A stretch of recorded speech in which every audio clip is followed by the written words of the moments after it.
Welcome, everyone. Delighted to have you here for the Spring Water Policy Forum on navigating turbulent waters, managing the compounding water system challenges facing local leaders in the Northeast mega region. Delighted to welcome you to the Penn Carey Law School. My name is Carey Colanisi. Spelled differently than the Carey Law School, so it's not my law school, but I sometimes get that confused with people. But I'm delighted to be on the faculty here, and I'm also the director of the Penn Program on Regulation, which is a co-sponsor of today's event. The Penn Program on Regulation brings together faculty from across the university, over 70 different faculty, working on regulatory issues across the spectrum. My own entree into regulation is through environmental regulation, which I've taught now for over about 30 years.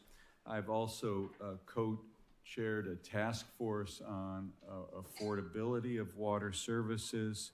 I am a proud affiliate faculty member of the Penn Water Center, and it's really a great pleasure and privilege to welcome you today to a set of very important and timely discussions about real challenges facing our region and the nation and the world. The Penn Water Center here has focused on a variety of issues related to water quality and water accessibility and affordability. I just want to highlight three central ones at the outset. One is water leadership, and the center has been doing this kind of work since its inception. It supports students and future water leaders here at Penn, but also the Water Center hosts regional network collaboratives for water leadership that focus on the Delaware River watershed, bringing together mid-career professionals from the corporate, nonprofit, utility, and regulatory sectors. And it's part of the center's commitment to building the next generation of water leaders and giving them the resources that they need to succeed. A second project is going to be familiar to everyone, that we're working on PFAS in several settings, including on risk communication, on technical assistance to water systems to help them address PFAS in water sources, and on broader strategic planning for states to address PFAS contamination. And third, last but not least at all, the Water Center has been working on affordability issues. Given the extreme direction of inequality in the United States that we've been seeing, water affordability is of utmost importance, and it's also compounded by aging infrastructure and climate change that poses challenges, obviously, to water systems that I think everyone here knows quite well. So we're here today to tackle some of these challenges, to have a productive dialogue. It's a success because of you who is here, who will participate, whether you're speakers or members of the audience, and asking active questions. Really delighted that you're here to focus on these vital issues for our society. So welcome, good morning. I hope you have a wonderful day. And now it's my distinct privilege to turn the podium over to the head of the Water Center, Howard Newkrug. Please join me in giving him a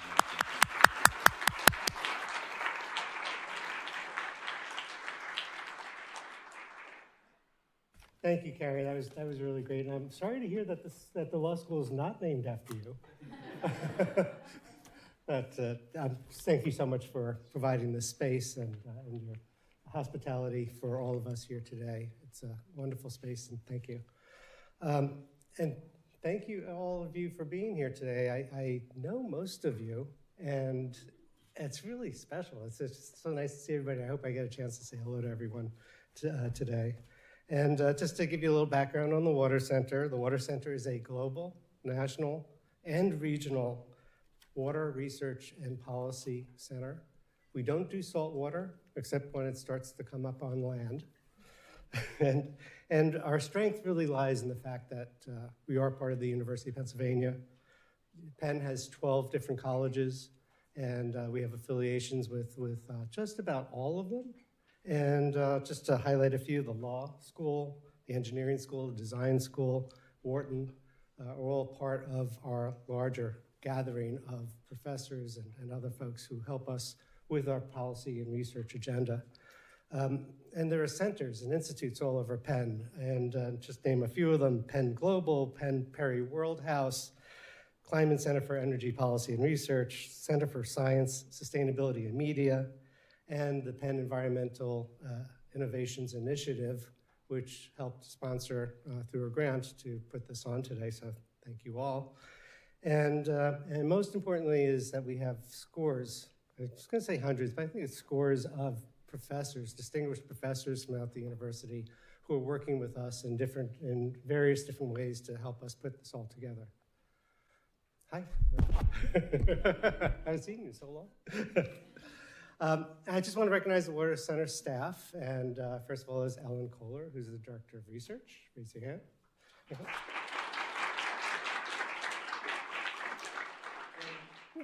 Hold the applause for the end here, because I got a few. Brenton McCloskey. Brenton McCloskey. Anderson. Our research team, Bree Callahan, Jasmine Ricks, and Navina Rocco. There you go.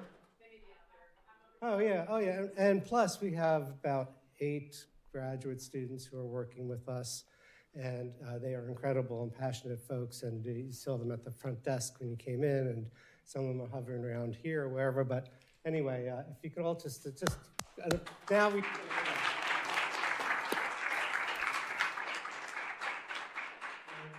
And the theme today is, as you've heard and you can see, oh, I can't see it here anymore, but navigating turbulent waters in Northeast, I'll add the word mid-Atlantic mega region.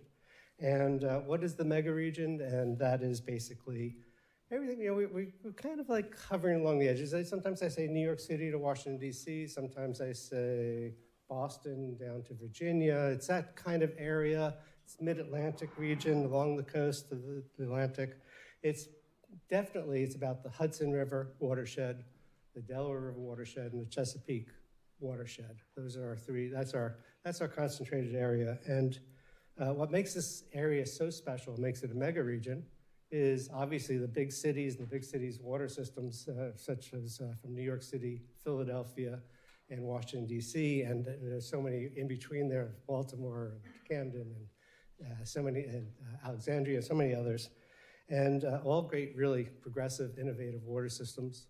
And then we have, this is the headquarters of 3 of the U.S.'s largest private water companies that are headquartered all here, but they're situated, they have water systems all over the U.S., and that's American Water, Essential Utilities, and Veolia Water are all located very close to Philadelphia.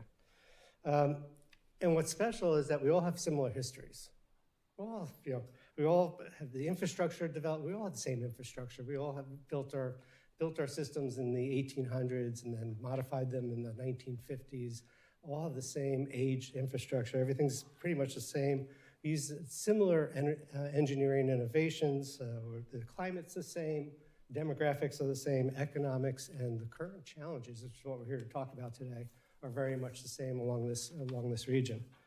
And these utilities, along with the region's leading engineering companies, the environmental nonprofits, and the US EPA, which is located within our Mid-Atlantic region. And then there's these other groups called the professional organizations of the water industry, and that's AWWA, Water Environment Federation, AMWA, and NACWA, so to say NACWA, and bring those together, and you realize that they're all located here, and they're all within our region, and that makes us really really one of the world's greatest hubs, potential hubs for water research, technology, innovation, policy in the world, okay? And we're not really recognized for that yet. And the large reason why I wanted to create a water center was to create this as a center of the universe for the water business. And I think we've really accomplished and come pretty close to getting there.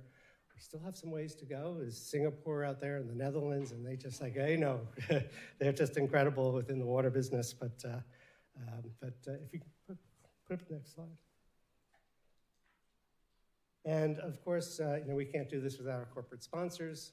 So thank you for those of you who are here who are represented from any of these companies. Thank you so much for supporting us and what we do here at the Water Center. Next slide. So our agenda today, I don't have to go through this because we all have this in our programs. And I guess next is just introducing the keynote speaker. And again, let me just preface this. I'm not going to give long introductions to all the speakers because you all have that in your programs. But I would like to introduce Paul Bodner. He's the Director of Sustainable Finance, Industry, and Diplomacy at the Bezos Earth Fund and a visiting fellow with the university's Perry World House. Again, please see the program for his bio. And Paul, if you can come up.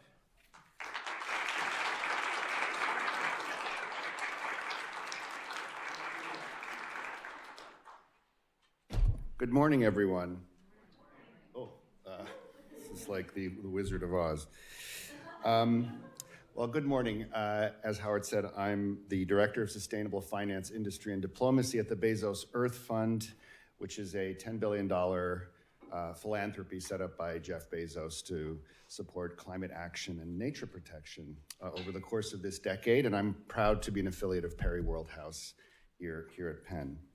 Thank you to the Water Center, the Penn Program on Regulation, and all the dedicated local leaders and engineers and policymakers and scientists and practitioners here today. I'll be focused a little bit, given my background, on the framing of climate resilience and climate security. And it's just a pleasure to be with people who aren't just thinking about climate resilience, but are in the trenches building it, pipe by pipe, plan by plan, acre by acre. So thank you. I actually got into the environmental field thanks to my father, Attila Bodner, who was an architect by profession and who in 1998 envisioned a new way to treat wastewater in cities. And he thought that the future of wastewater treatment wasn't just about big concrete plants doing physical and chemical treatment outside cities because they were too smelly and unseemly to put in cities. He worked with some other engineers to focus on plants as doing tertiary treatment and helped bring in a generation of wastewater treatment plants, municipal wastewater treatment plants that could be located inside cities that basically are just greenhouses. And so thus avoiding all of the infrastructure involved in piping things in and out. And so I learned a lot from him, I would say, except the reality is that nothing rubbed off on me. So I spent my career more focused on climate change. Now, we are quite literally navigating turbulent waters, and the waters are only getting stronger. And I would also say that we're navigating uncharted turbulent waters. And the reason is that the infrastructure we're relying on for water supply, water treatment, and water management in this region and the rest of the world wasn't built for the climate of tomorrow. So what we have now is, I guess, a 20th century system operating under 21st century stress and financed with the 19th century financing model. So that's in essence the challenge that we have. And if climate change is the exogenous factor that's introduced for your purposes, it's not actually exogenous, of course, but for purposes of water management, then, well, how's it going? How are we doing in addressing this challenge? And the answer is not great. Before the policy changes in the United States in the last few months, it was not going great, right? The world set some goals, figured out the science. We've made a lot of progress in understanding this phenomenon and what causes it and what we can do about it, global climate change.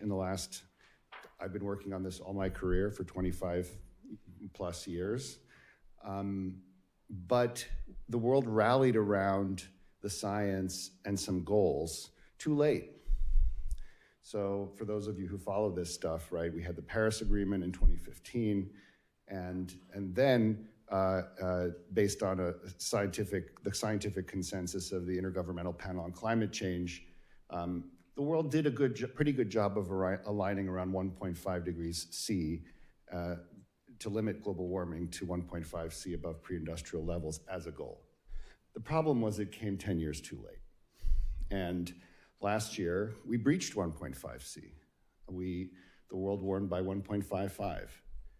So it was the right target. We have all the science that shows the difference in impacts between 1.5 and 2 degrees, which is what's in the Paris Agreement. And we haven't done a great job of hitting that. You know, the economy is sticky, meaning that the assets that cause greenhouse gas emissions are some of the longest lasting and most expensive in the economy, and they take time to turn over. So even though you can celebrate the onset of EVs, or you can celebrate how much new green energy is being put on the grid, or the share of total investment in energy that's clean, that the actual stock of emitting infrastructure and assets in the economy turns over much more slowly, right? So that was before the policy changes that I mentioned at the beginning of this year, which have obviously the effect of slowing decarbonization in the United States and impacting the ability of developing countries, which is where future emissions come from, to slow their emissions growth and create other competing demands, new competing demands on government budgets due to changes in the security architecture. So what this all means for this community is the certainty and intensity of changing water, the actual physical context and physical risk of climate change is going to intensify. And that creates mostly challenges, as I'll talk about in a couple minutes. It also creates some opportunities for innovation and new business models. So it's not all bad news, but we are heading for a century in which, or the remainder of the century in which climate adaptation and resilience is going to be one of the most fundamental economic adjustments of the century. And there's a lot that we can no longer avoid, because the climate change we're experiencing today, given the way atmospheric chemistry works, is really kind of a function of what emissions were 25 or 30 years ago. And so imagine how much higher emissions are today, and in 25 or 30 years, what we'll be experiencing. And as you know, climate change shows up sort of first and hardest in water. Too much water, flooding, sea level rise, storm surges. Too little water, droughts, shrinking reservoirs, and weird water. Right? Rainfall where it never used to be, seasons flipped, rivers rising and falling unpredictably. There was a piece in the Financial Times, I don't know if you saw a week ago or so, that had some pretty great infographics and analysis on changing rainfall patterns in cities around the world. And I think the research was done by the University of Bristol and Cardiff in the UK. And it found that about 51% of the world's cities are getting wetter, significantly wetter, and 44% are getting significantly drier. And so cities that are getting wetter, Colombo, Mumbai, Kuala Lumpur, and others, Los Angeles, Riyadh, Paris, are getting drier. And even more concerning, about 15% of the world's 100 largest cities are going through a kind of climate whiplash. swinging between drought and flood within the same decade. Internationally, that would include cities like Jakarta and Hangzhou, major global cities. So that study estimated that 250 million people now live in cities that have flipped from one extreme to the other in the last 40 years.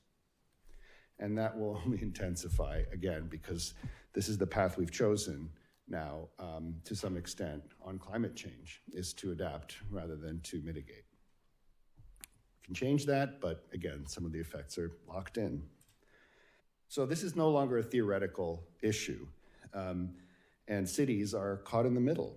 In Philadelphia, I gather, I'm not an expert, but like most cities, the stormwater system was built for a world with more stable rainfall patterns, and that stability is gone. We built our cities assuming nature plays by certain rules.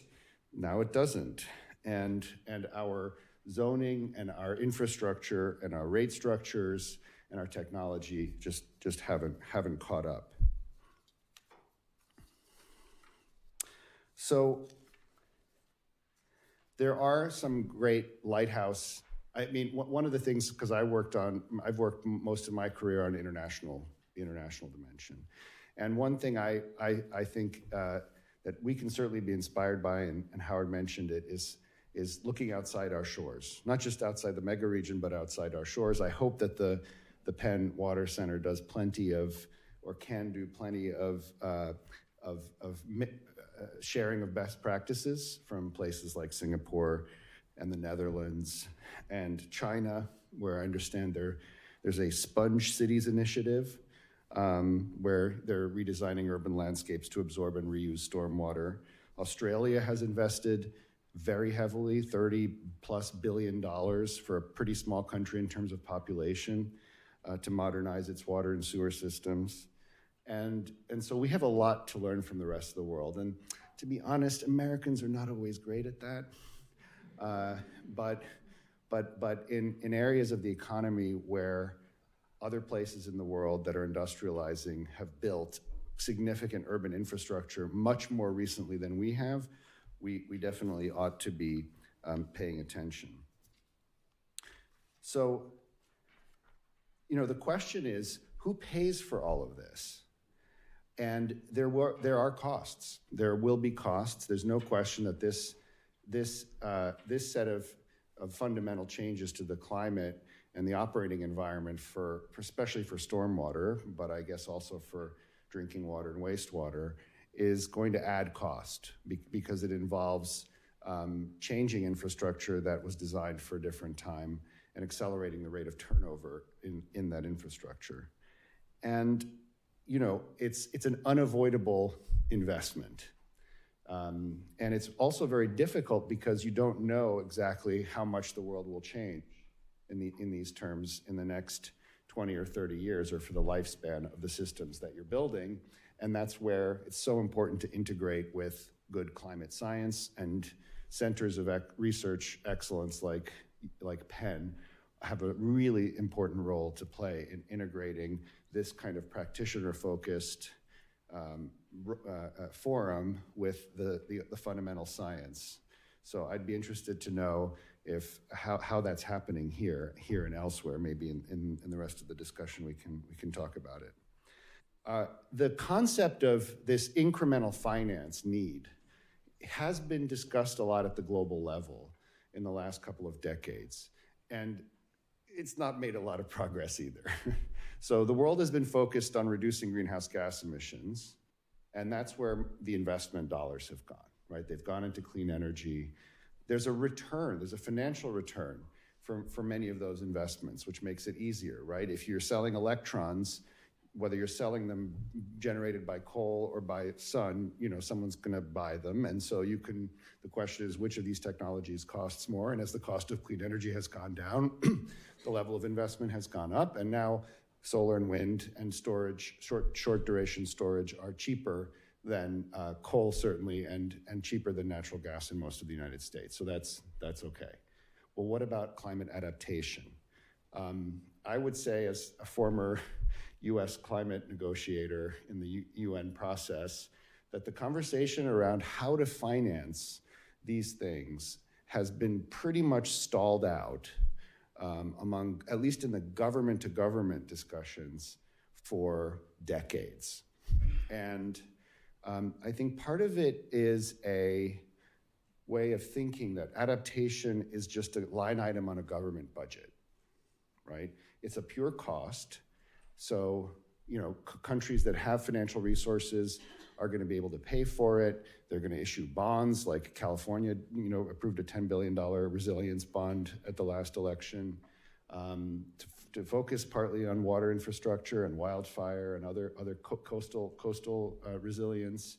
And then the countries that can't afford it are trying to talk to rich countries about supporting it.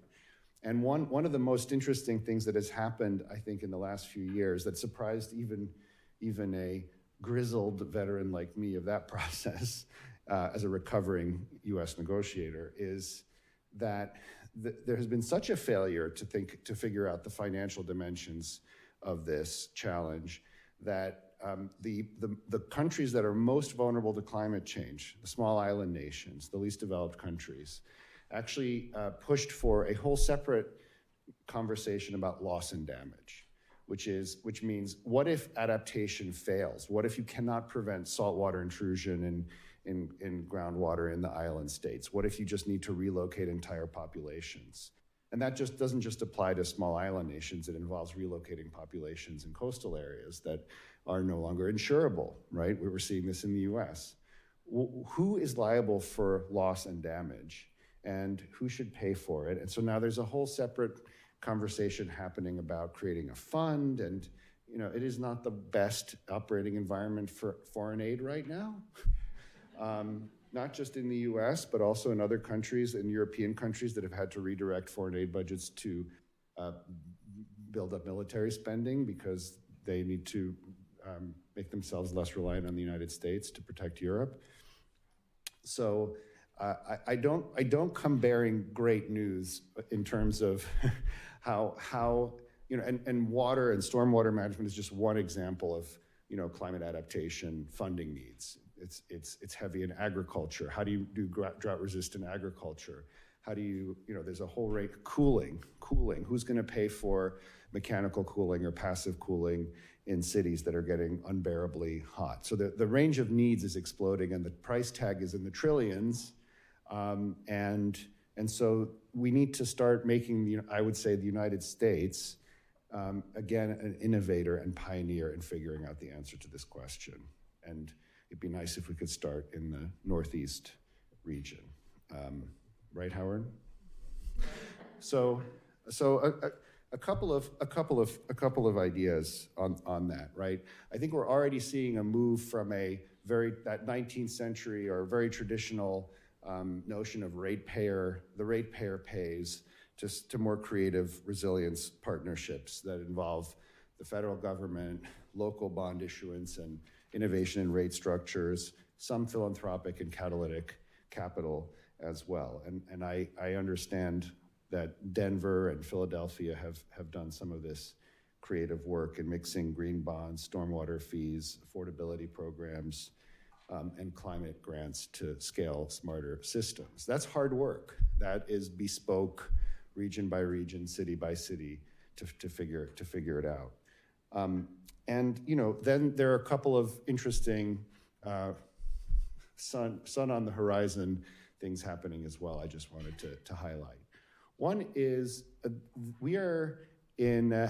We've made a lot of progress in figuring out how to price carbon in the last 20 years. The world knows how to price carbon. We haven't necessarily implemented carbon pricing, but we do understand that there's an externality associated with emissions, which eventually rebounds and impacts the economy.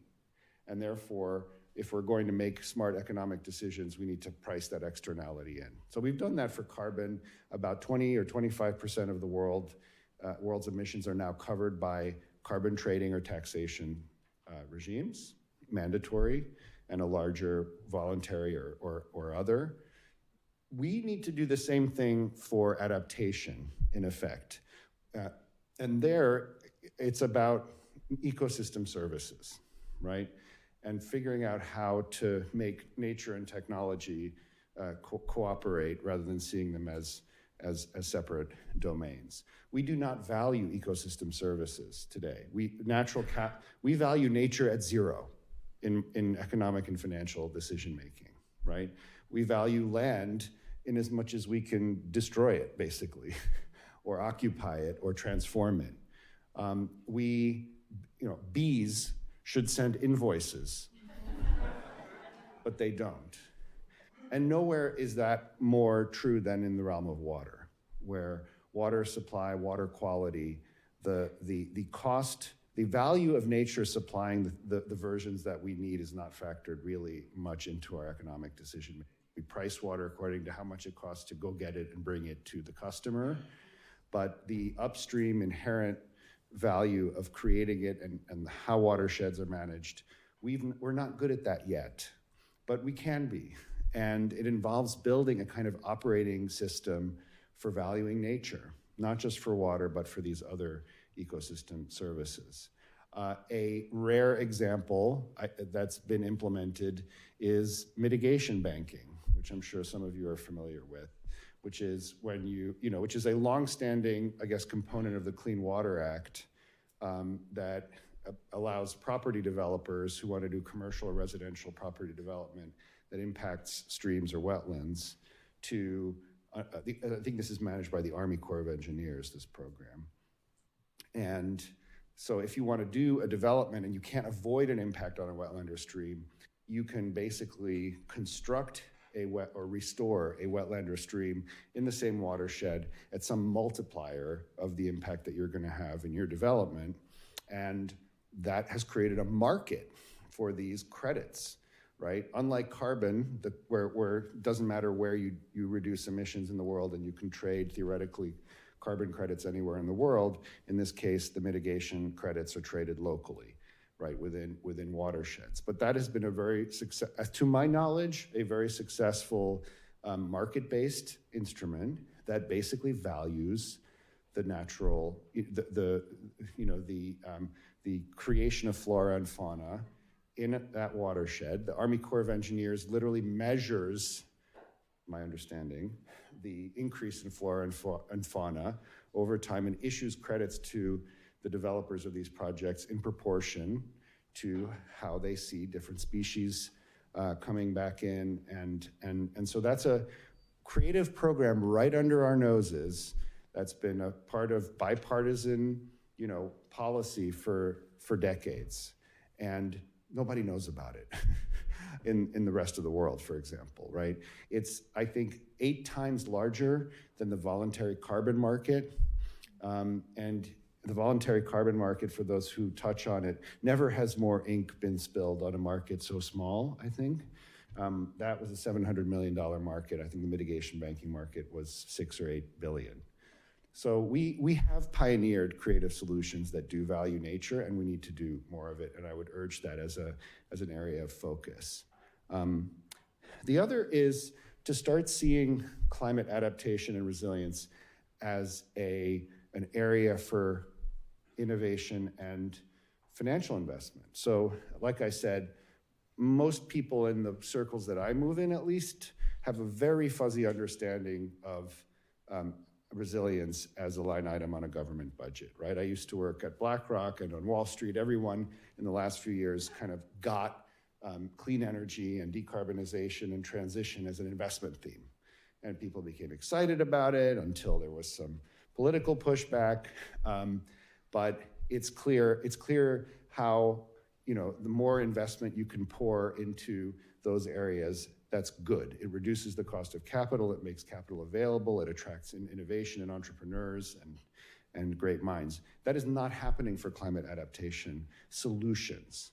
So if you don't focus on the seawalls and stormwater systems, but instead focus on the solutions side, meaning the technologies, products, and services that are in demand on a warming world, and you recognize that climate proofing life on Earth is a growth industry in the 21st century, and you grapple with some of the moral questions associated with that, which are tough, right? Because it's hard to talk about a new market, the business of resilience, when the underlying reason for that market is the collective stupidity of, modern economic management.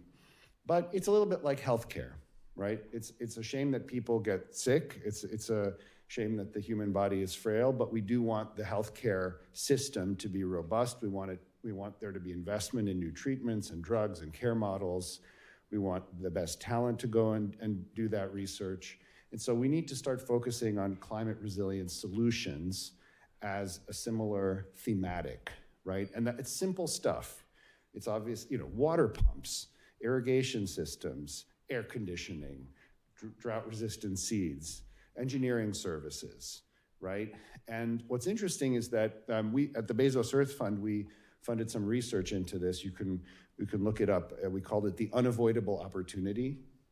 And it turns out that we're at such early stages of this that the companies that are in the business of resilience don't even self-identify that way, right? And so if you're an investor and you want to get exposure, you want to build a portfolio of stocks, let's say.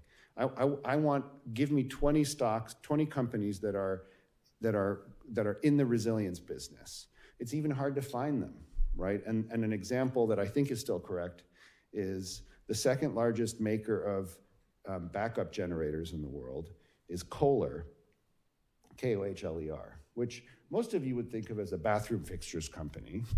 And for some reason, it has 20% of its revenue comes from making backup generators. Well, guess what? Backup generators are a growing business in a world of weather volatility. And that business may be growing faster than the bathroom fixtures business. And so, but if you as an investor were scanning the world of companies, you wouldn't necessarily find Kohler as a resilience company, right? You would think it's a bathroom fixtures company. So this is all just to illustrate that there's so much great work to be done right now in figuring out what is the industry, or this is the private sector piece, right? How engaging the private sector, which governments often view as a creature you have to lure out of a cave to do some work. But in this case, the private sector can be the driver of the solutions and can bring down the cost of solutions and make sure or contribute to the fact that even though climate change is going to have a really high price tag, that price tag is not fixed. And one of the things that can bring it down is faster and better innovation. But that needs to be financed. It needs VC funding. It needs infrastructure funding. It needs the best minds who think they're going to climate. Like when I talk to business school students and who want to go into climate, they just mean clean energy and decarbonization. They often don't think of climate as a business for resilience, but it increasingly is. So those are some silver linings or rays of hope in what, frankly, is a difficult landscape. I don't want to give any false hope about that, at least not from my perspective. But for me, it just underlines the importance of initiatives like the Water Center that are able to really integrate the world of practitioners with the world of tech research, business model innovation, and science. So with that, I will conclude. Thank you.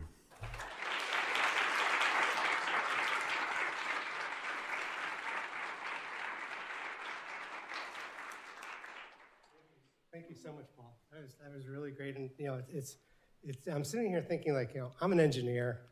You're political scientist, finance guy.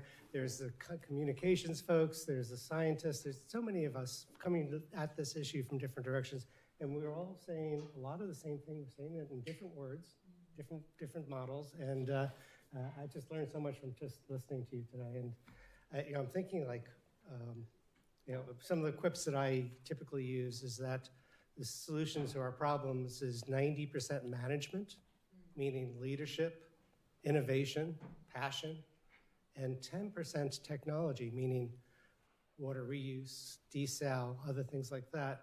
And then beyond the 90-10, it's 100% about financing and money, because without the money, you can't do any of this stuff. And the idea that you said in another relationship here is that I talk about the 19th century infrastructure that we're using today, at least in this region, and the 20th century technology that we're using in this region today. And you just added a whole new dimension for me, which is 19th century finance model, which is so true. And so, and again, with that management, innovation, technology, finance thing, it all fits together, and it's all really needs to change. And this is a big change we're talking about here.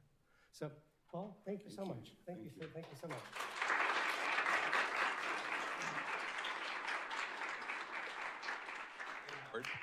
Just wanted to give Paul a couple questions. If sure. Anybody has a couple questions in the audience. Back up here. I'm going to hand the mic around here.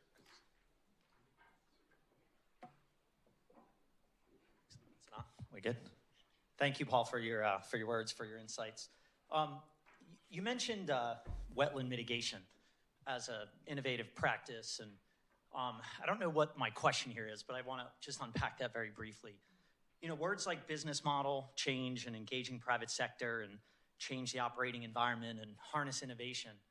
When you look at wetland mitigation, you can't necessarily mitigate wetlands in urban environments, right, in that 4-to-1 ratio, right, when you do kind of takings. And we haven't seen innovation, or we haven't seen the adaptation or the nimbleness that you get in kind of environmental programs like that. So functional equivalency, right? How do we, if we can't replace a wetland 4-to-1, can we do meadow enhancement? Can we do restoring urban canopy cover? Can we do stream restoration? Can we do land preservation? Any thoughts or ideas of even those kind of environmental innovative programs? They get put in place, and then they don't. There's no iterative nature behind it. There's no adaptation behind it. The way that a business runs, right? You don't change, you die in business, right? Those environmental programs, yes, they were great and good, and they may work, and you can hang your hat on some of the benefits. But when you really unpack it, and I think this is the amazing part about practitioner networks, people in the weeds versus the science and research community, is those conversations you can say, how do we make this better? But I like your energy and your excitement around wetland mitigation. It has been extremely valuable, right? We have preserved wetlands. We have been able to take open waters, but keep the benefit kind of in the region. But just seeing that it hasn't really grown or adapted to the world in which we're in, we still see wetlands being taken and then, mitigated, 3 counties away, because there's no way to find that kind of direct, mitigation practice. So I'm just throwing it out there of I think we need to even look at these things that are solid and figure out a way to, how do we keep on iterating and make it something that's beneficial? Do you have any insights or thoughts on that? Is that too much? Was it too? It's a little too much, but for me, a few things that come to mind. One is there is $700 million in the California Resilience Bond for urban greening. That's specifically focused on resilience and climate. And now the question is, what are you trying to accomplish? Are you trying to improve something related to water supply? Are you trying to reduce the urban heat island effect? Is it a water management or beautification or property enhancement? What is in an urban environment, what is the goal of these programs, and how can you extract the benefits and kind of stack benefits in order to then pay for it? But it'd be interesting to see what California does with that program. I think one promising but pretty still early stage. Yeah. Your water bill is overdue. One interesting innovation in this area is in the corporate sector. And the financial sector, there's something called the Task Force for Nature-Related Financial Disclosures. And it basically created a very simple framework saying businesses have an impact on nature, and they also depend on nature, right? So $500 billion of the agriculture industry depends on bees as pollinators. And so if you start to think not just about governments and the services they're providing and the kind of checkbook balancing of a kind of public space, but you think about businesses and how they depend on nature, and how do you start getting them to pay for that? The experiments in that area are very nascent, right? Businesses are used to paying for water as a thing that they need, whether it's to, for their employees or for water, for utilities for cooling, or as part of the power generation process.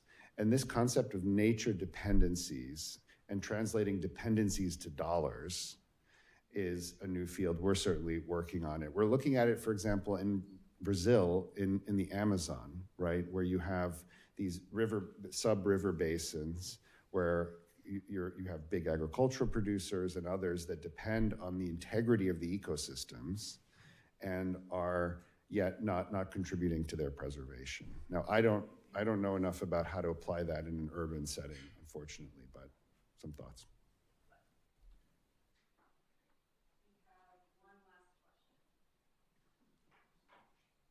Thank you, Paul. That was terrific. I took copious notes. It was wonderful words. I'm Ralph Exton with the Water Environment Federation, and I'm pleased to say that I work for an organization that does self-identify as a resilience organization. So on that point, though, I'm a little bit, and we are a nonpartisan organization, so I'm not going a political direction here, but I do have a question about the current environment that we work in. So the language, some of the language that you use, resiliency and ESG and sustainability and all that, environmental justice, there's challenges right now with organizations that use that language frequently. Do you see that in the current environment that we're in as sort of slowing some of the progress that you're trying to make? Or you don't see it as an obstacle? What? See what as an obstacle? Some of the language that's being challenged right now in the space that we work in, environmental justice and deregulation and things like that. Well, yes, it is a challenge. I mean, I think for some more than others. So environmental justice as a whole thematic is really in the crosshairs in terms of the federal government, DEI, as you guys, as this university knows, everything related to that. For me, when you talk about climate change and nature and carbon emissions and clean energy, I don't believe in watering down the language, because it's based on science and economics. And so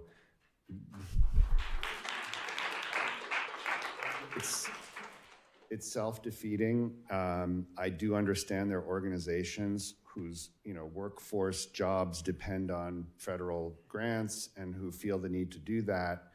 And I respect those decisions, but I think as a broader community, we're shooting ourselves in the foot and our children's and our grandchildren's if we under a wave of political pressure, decide we're not going to talk about science and economics anymore. And I know that's hard, but.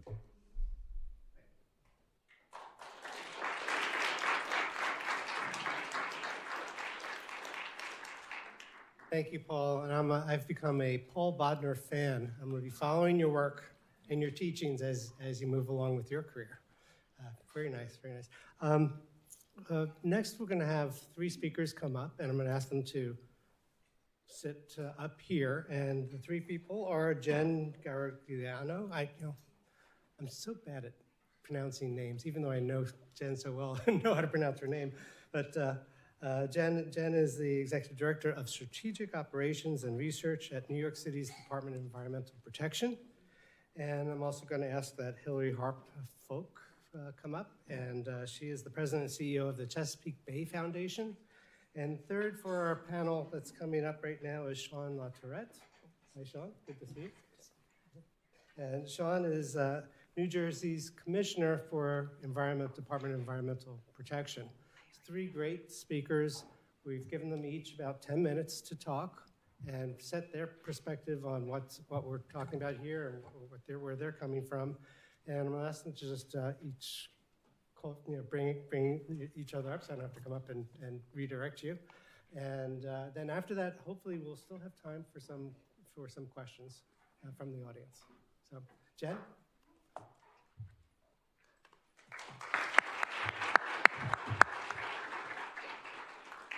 All right, good morning, everybody. As Howard said, I'm Jen Grigliano. I'm the Executive Director for Strategic Operations and Research at New York City DEP's Bureau of Water Supply. So New York City DEP is New York City's water and wastewater utility. We are the largest combined water and wastewater utility in the country. We are responsible for delivery of water to the city, for treating its wastewater, as well as air, noise, and hazardous waste pollution control. So our water supply, which is where I work, it's a surface water system. It has 19 reservoirs and 3 controlled lakes with a total of about 570 billion gallons of storage. We serve 9.8 million consumers. That's about half the population of New York State. So about 8.8 in the city itself, and then about another million north of the city line as part of our wholesale program. We deliver more than 1.1 billion gallons of water each day. That's about 1 billion gallons to the city itself, and about another 100 million to our wholesale customers. The watershed is 2,000 square miles, 8 counties in New York State, and a tiny little sliver of Connecticut. It is 90% unfiltered, so all of the water that comes from the west of Hudson watershed, so in the top left-hand portion of the slide, is unfiltered, delivered to the city, and it's delivered by gravity as well. So as you can imagine, this system is very big, and it's very robust, and it needs to be, and it has a lot of flexibility, which helps us to be able to manage our mission every single day. But managing a water supply system of this size and the magnitude of our mission comes with an extraordinary amount of challenges. So 90% of our system is unfiltered, right? So we want to be able to maintain that filtration avoidance determination waiver for as long as possible. We are in the stages as part of our FAD waiver from EPA in designing a filtration plant. We have to have plans on the shelf. That's part of our requirement. Right now, that construction cost to be able to filter about 2 billion gallons worth of water is $20 billion. That's a lot of capital money that we would like to not spend and be able to maintain our source water protection programs for as long as humanly possible. But our system's more than 100 years old. Other parts of our system are coming up on 100 years. We have significantly aging infrastructure that requires a lot of capital construction and programs to be put in place in order to keep it functioning and running. Regulatory compliance right now is rather difficult. You know, with an unfiltered system, you're not filtering the organics out of the water, so you need to be able to maintain certain levels of chlorine so that you don't have high levels of disinfection byproducts throughout your system. What is the regulatory landscape going to look like in the future? Total wild card, right? So what does that mean for the lead and copper rule? What does that mean for the revised microbial disinfection byproduct rule that potentially could be coming out this summer?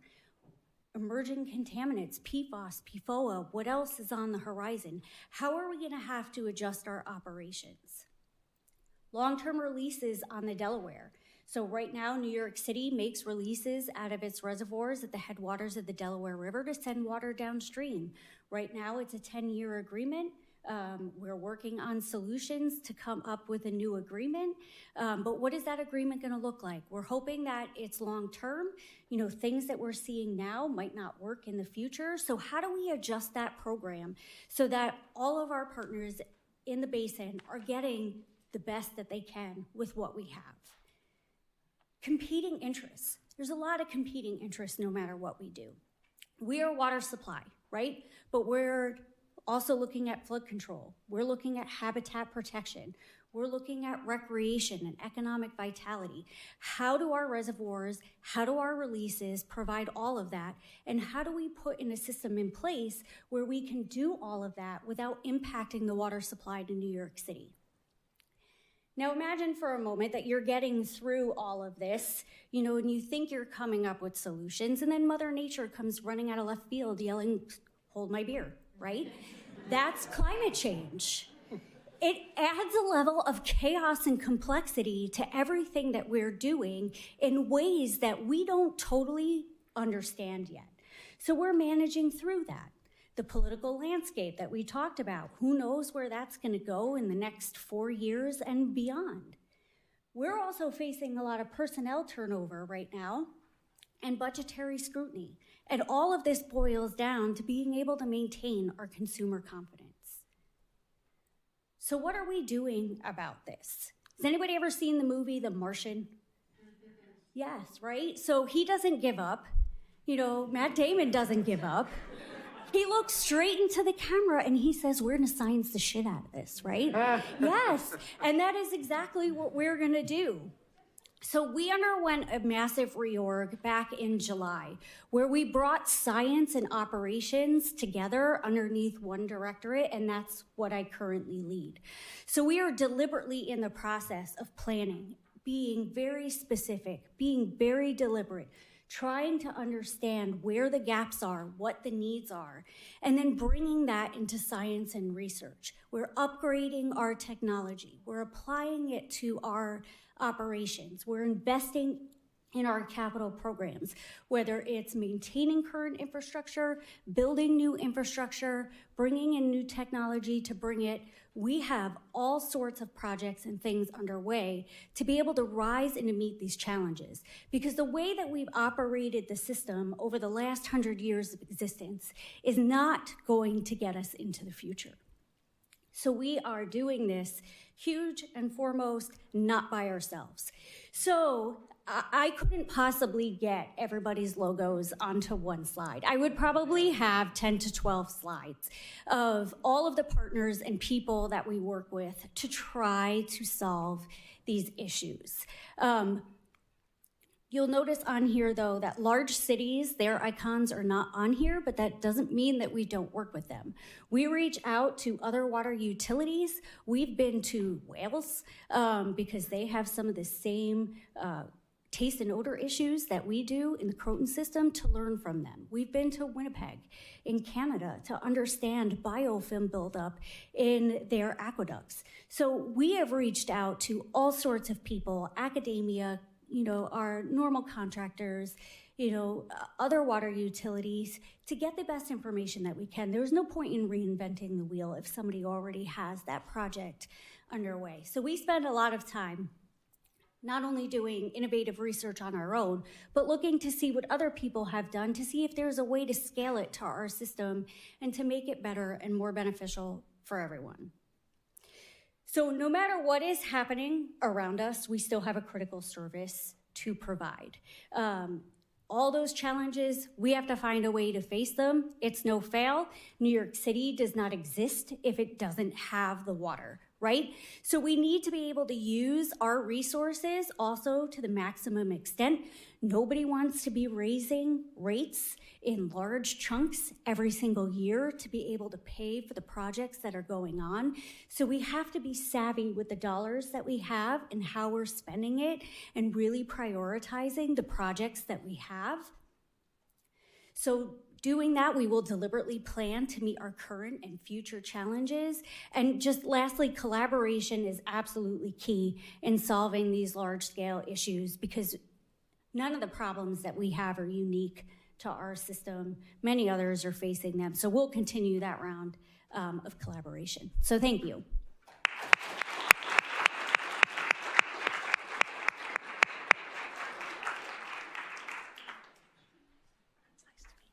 Thank you so much.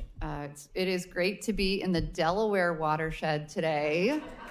I do love it. I used to get to work on the Delaware a lot, and I miss all of you. So it's really nice to see a lot of friendly faces. I also wanted to do a shout out to all the nonprofit folks in the room. Where are my nonprofit folks? Yeah, you guys, I don't know if the last 2 months have felt like 2 years, but I just want to say, I've been texting all my nonprofit friends, usually on like Friday afternoon, like I hope you're okay, because it's been a wild ride, and I don't think it's going to get easier. So just wanted to do a special shout out to those nonprofit members. I'm Hillary Hart-Falk. I'm the president and CEO of the Chesapeake Bay Foundation. And I'm really pleased to be here today with all of you and the Water Center. So huge thanks to the Water Center for getting me out of the Chesapeake today. I thought I'd start out with just a quick note about me. That's me before braces. 1985 on Smith Island. My dad took that picture, and he is a landscape photographer. And he would take me around to take pictures. And I fell hard in love with Chesapeake Bay and Smith Island. For those of you who don't know, Smith Island is one of those places we were just talking about that's going to see the first impacts of climate change and will probably have the first climate refugees in this country. And this place is very important to me. I learned a lot traveling around with my dad and taking pictures, and really wanted to spend my life on the environment and working on environmental issues. And I was really fortunate in 2001 to get my first job out of college at the Chesapeake Bay Foundation. And I lived on Tangier Island, another island in the middle of the Chesapeake Bay, for 3 years, teaching students about the bay. And it really allowed me to understand people and places, very curious about the challenges that the communities were facing, and also living in the heart of the Chesapeake Bay and seeing what was possible and what was underneath all of those waters. I left CBF for 20 years and just came back a few years ago as the president and CEO. CBF was started in 1967 with a very simple mission to save the Bay. That mission has, while it has stayed the same, has also changed dramatically over the last 60 years, and really trying to figure out how to restore America's largest estuary. For those of you who are not familiar with the watershed, it starts up in Cooperstown, New York, for my baseball fans here. Goes as far west as West Virginia, and all the way down to Virginia Beach. It's, while not the largest estuary in the world, it has the largest land-to-water ratio of any estuary in the world, which is not great, by the way, because it means that all of that land flows all the way down through the Susquehanna, through the Potomac, into what we call the Chesapeake Bay. When the effort really started in earnest, the watershed was, and the effort has been focused on point source pollution, the pollution that we could address coming out of pipes. And over the course of 400 years, and now 20 million people live in the Chesapeake Bay watershed. We've seen intensification of stormwater, intensification of agriculture, and of course, so many references today. We are now living in the age of climate change. So there have always been challenges with restoring the Chesapeake Bay, and even that point source pollution and the 20th century investment and innovation that really slowed it down was still a huge lift. And now we're left with accountability for those permitted pollution and, of course, the challenge of diffuse pollution. Further, we're concerned more and more with the pollution that we can't see, the toxics in that water, and how climate change is really changing everything. In November, the Chesapeake Bay Foundation took a step back and looked at all of our work through the lens of climate change, and also did a public opinion poll with Ipsos, which, by the way, for those of you who are interested afterwards, I'm more than happy to send you all the data for that poll. It was 2,000 watershed residents, including a lot of folks that live here in Pennsylvania, and really was able to answer a bunch of questions that we had about how people felt about restoring the Chesapeake Bay and our environment. It found 52% believe that the challenges facing the Bay will become more serious over the next 5 years, and showed strong support for an all-hands approach to restoring the Bay's, to solving the Bay's challenges. It found that 84% of residents think it is critically important to reduce pollution, and a large majority need to tackle all of those pollutants together: toxic contamination, increasing environmental education, increasing climate resiliency, and protecting fisheries, wildlife, and habitat.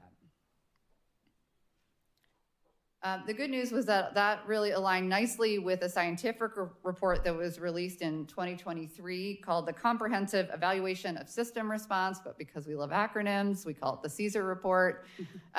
It wasn't a report that told us about all the great things that had happened with the Chesapeake Bay over 60 years, but really why we hadn't gotten it done. And so nothing like feedback, as all of you know, is fantastic. But what it did and what 60 scientists told us is that integrated challenges that we're facing are going to require more integrated solutions.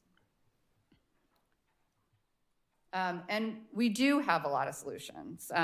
Even amongst all those challenges, the Chesapeake Bay Executive Council, all of the governors that make up the Chesapeake Bay watershed, the EPA administrator, 3 governors from 3 states, 2 different parties, all probably running for president at some point. Governor Moore, Governor Youngkin, Governor Shapiro, all came together across party lines to recommit to restoring the Chesapeake Bay.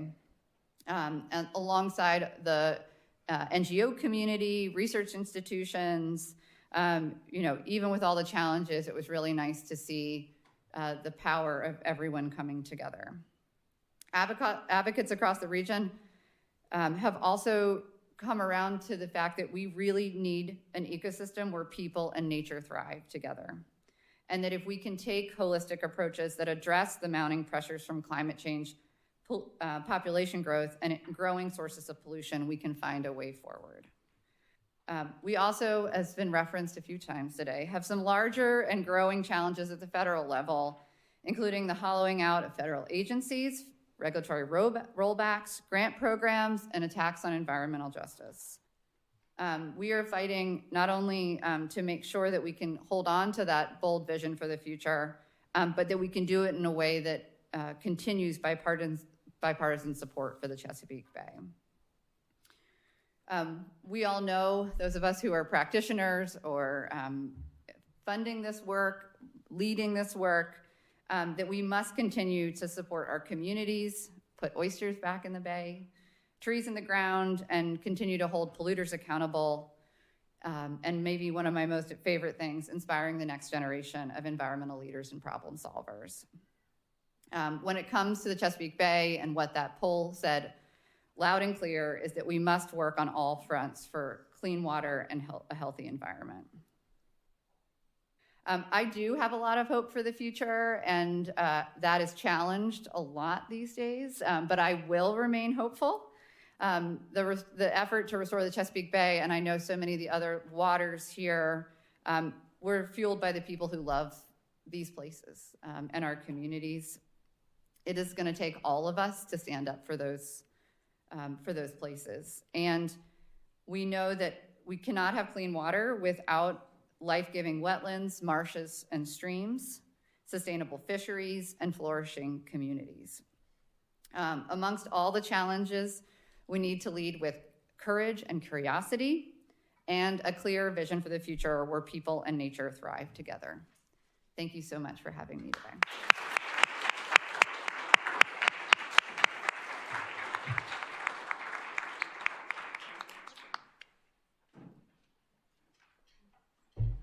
Well, good morning, everyone. Oh, y'all can do better than that. Good morning, everyone. Good morning. Yeah. Well, so this is going to be a hard act to follow. Let's hear it for these incredible women of water, y'all.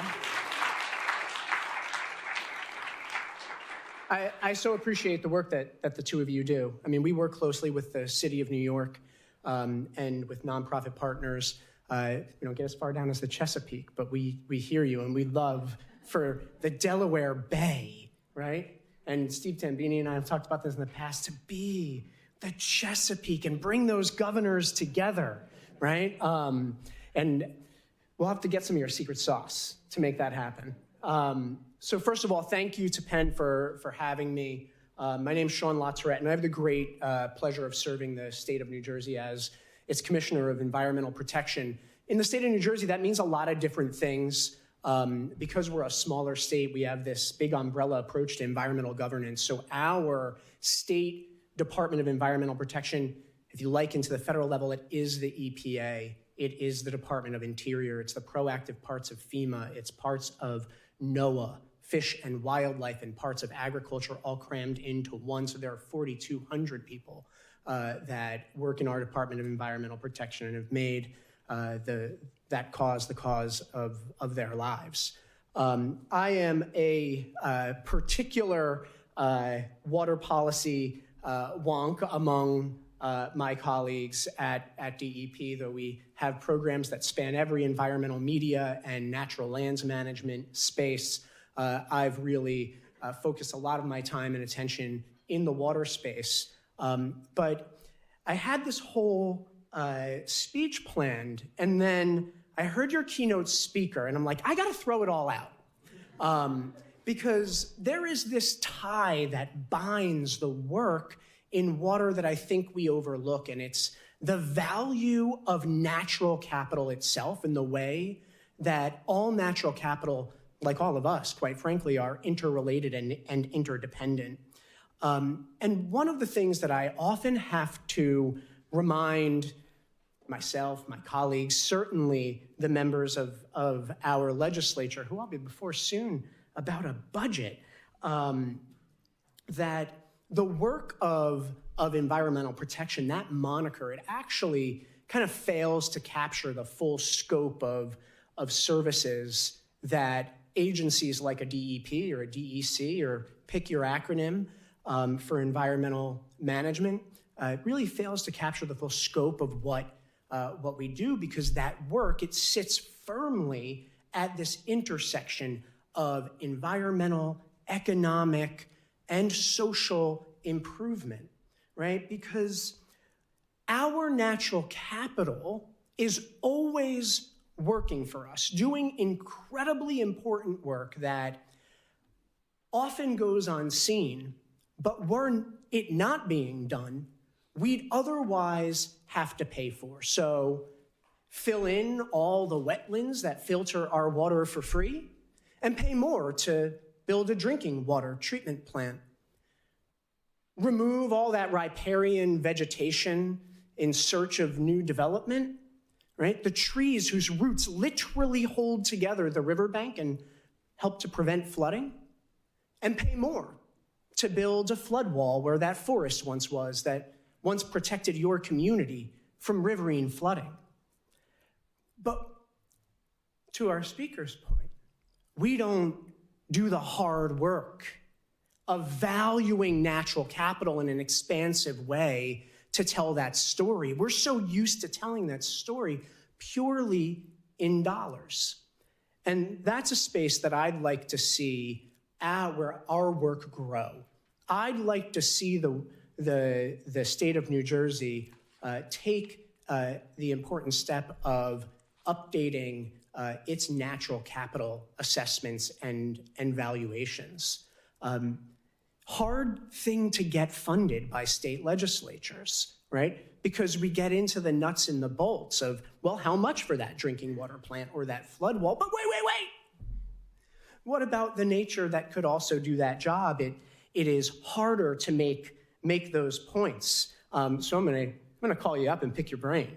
But look, we clearly see in the state of New Jersey our residents' expectations that the government will work to protect and preserve the natural capital that is doing valuable work for us. We see that, but not in all spaces, right? We certainly see that when it comes to waterway quality and recreation because of the way the tourism industry is such a big driver of New Jersey's economy, right? Having our water quality program under good control is a huge contributor to the health of our beaches, our lake shores, and we've seen over time the value of those improvements really turning over into economic activity that uplifts communities, right? And so when I was a kid, for example, you didn't go to the Jersey Shore and play on the beaches in many places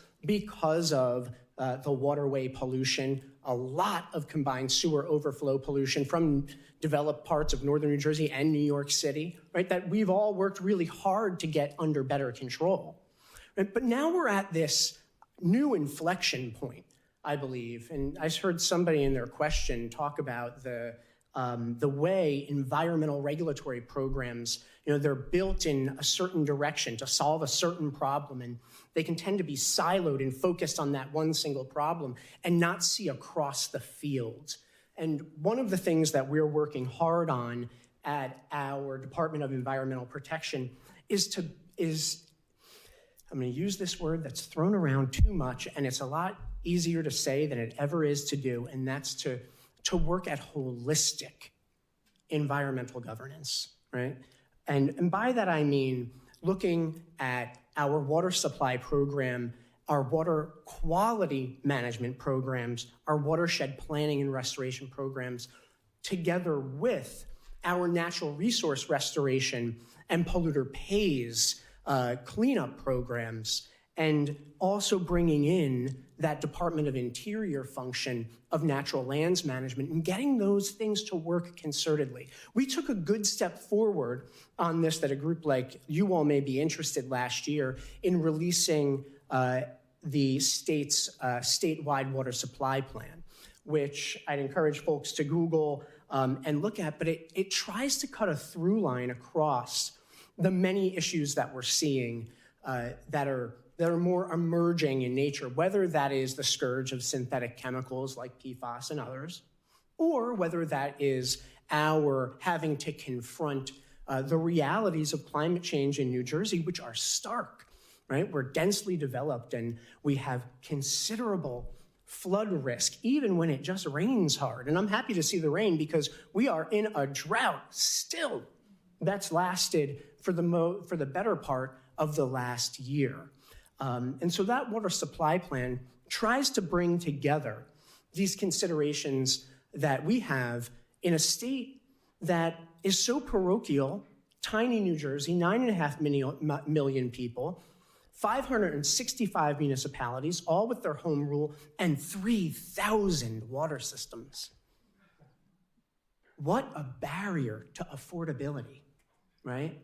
Everybody having their own little piece of everything that they run themselves can often lead to running it into the ground. And so we see this opportunity, but a huge political barrier to regionalization, not just sharing services, but bringing small water systems together. And we're at this inflection point not because we should have always been there and kicked the can down the road and now we're, way out of road, but because we've got these imperatives of flood risk, of sea level rise, climate change exacerbating our ability to move water around between regions. Part of the reason we're in a drought status is because of that difficulty of moving the water around where it needs to be. We have a lot of water in the south, a lot of water in the north, not so much in the south, but then also these chemical concerns that I hope PFAS is at the end of it, but we all know, right, what happens. Right? There's always some new invention that government's not ahead of. Better living through chemistry, I think they say. Well, until it isn't. And then we're facing down what is now a $32 billion need for water infrastructure investment in the state of New Jersey over the next 20 years, right? And at a time when our most reliable partners in this work, some of the most successful environmental programs in our nation's history, are under attack by that federal government who's always been a really reliable partner in it. And that's not a political statement, it's just a fact, right? I think those who are in search of government efficiency are blind to the reality that it actually is already there. It's not perfect by any stretch of the imagination. But in professional governance circles, we call it cooperative federalism, right? Because we're a federal republic after all, and the federal government sets the standards. The states do the work of implementation along with local governments and utilities and partners in communities and in the NGO sector, right? But that system for working efficiency and not duplicating effort, it exists. It doesn't need to be ripped apart. It needs to be improved upon. And I think we might, in the environment we see, lose that opportunity to improve upon it when everyone so wants it. I know every environmental commissioner or secretary in this country, and not a single one of them would tell you we don't need permit reform. Of course we do. It's just not what you think it is, right? But I kind of want to close as our friend from the Chesapeake did, which is despite this moment, despite all these challenges, and I'm hopeful for the future. First and foremost, because it is incumbent upon the government to offer people hope. But because I do believe that we're building a new way forward in this work of environmental and natural resource management. And it's a future, I think, that is one of partnership, right? Partnership between government and business, partnership between government and community-based organizations, partnership with one another, right? It's a future where there is no one industrial villain who seeks to pollute and plunder, and there's no single conservationist with a monopoly on virtue either, right? It's a future where we're not afraid to talk about the need for environmental justice because there has been a whole hell of a lot of environmental injustice, right? So it's a future where we treat the environmental harms or needs of any one community, right, as a threat to our entire human community. Because just like the air we breathe and the water we drink, we are all interconnected. And the only way that we ever do good things is together. So thank you all for doing it.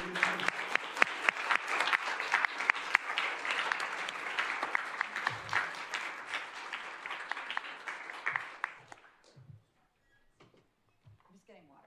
Oh, good. I'm so glad I left my phone up here while I sat down there. I'm so glad it didn't ring again. But what incredible three speakers. Thank you so much. Coming. Oh.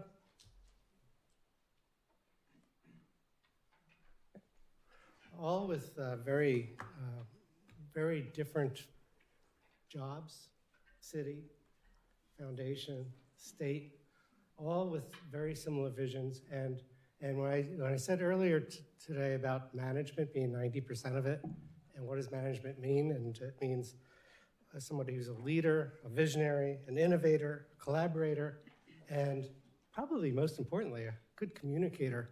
I think this is a great representation of what we have in front of us in terms of great leaders and great managers to help us get through these times and move to a place that's maybe a little bit better than where we are now.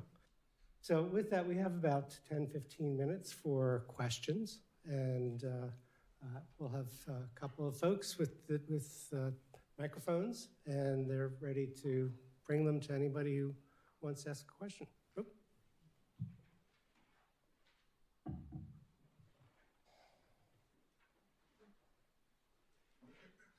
Thanks.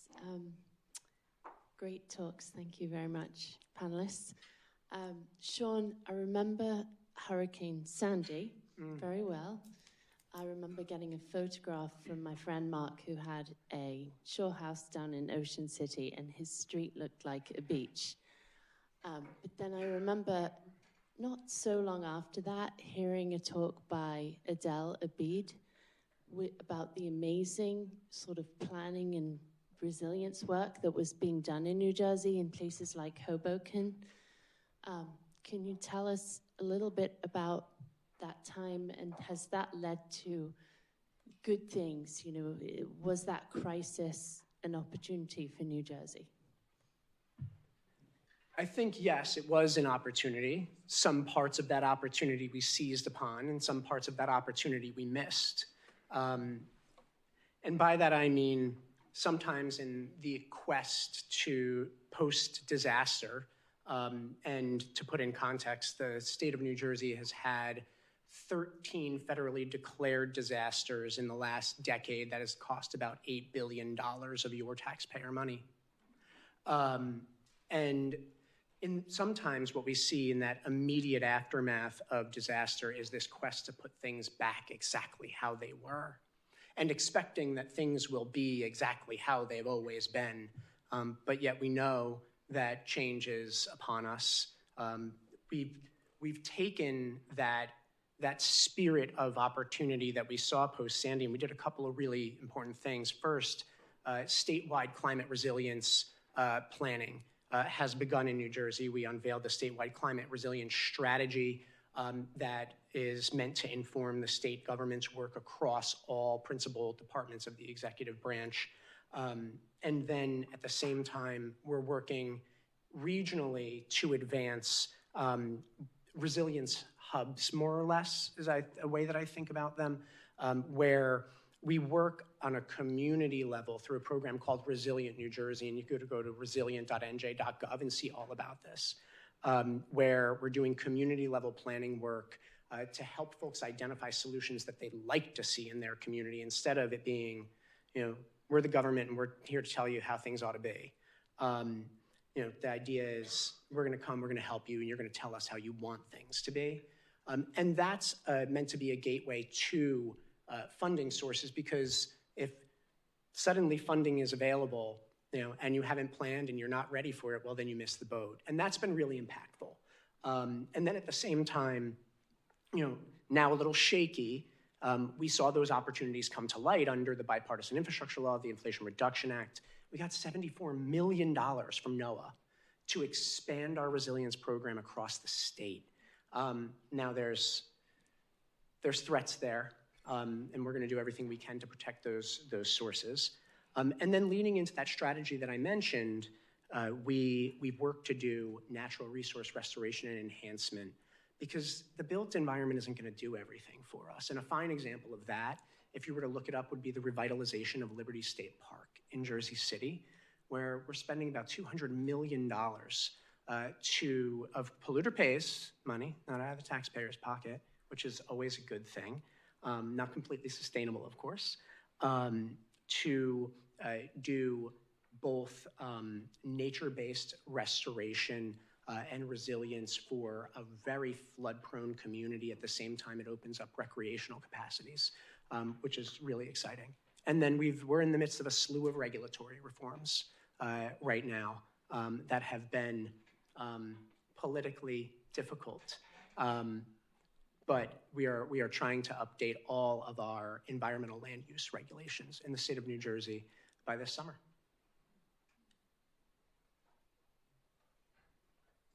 I had a question here for the full panel, really about government and NGOs working together. And just a moment of reflection, right? We've heard about the hundreds of millions in capital expenses for New York City's program, the 4,000 plus employees at New Jersey DEP.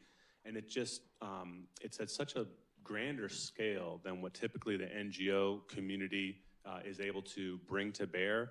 And in this moment in particular, as we see federal funding cuts, it's not a gap, it's a gap that's being created, and it's not a gap that the NGO community is capable of filling. And yet we're hearing about intersectionality and working across silos. And I'd love to just hear, very practically, what does it mean for the NGO community to play like a vital and essential role in the role of government? And from our critical NGO partner on the panel, what does it take for government to facilitate that, and when, and how you view that dynamic also? Sure, thanks so much. And I think we're still grappling with what the future, and the future I mean like the next 6 months, are going to look like.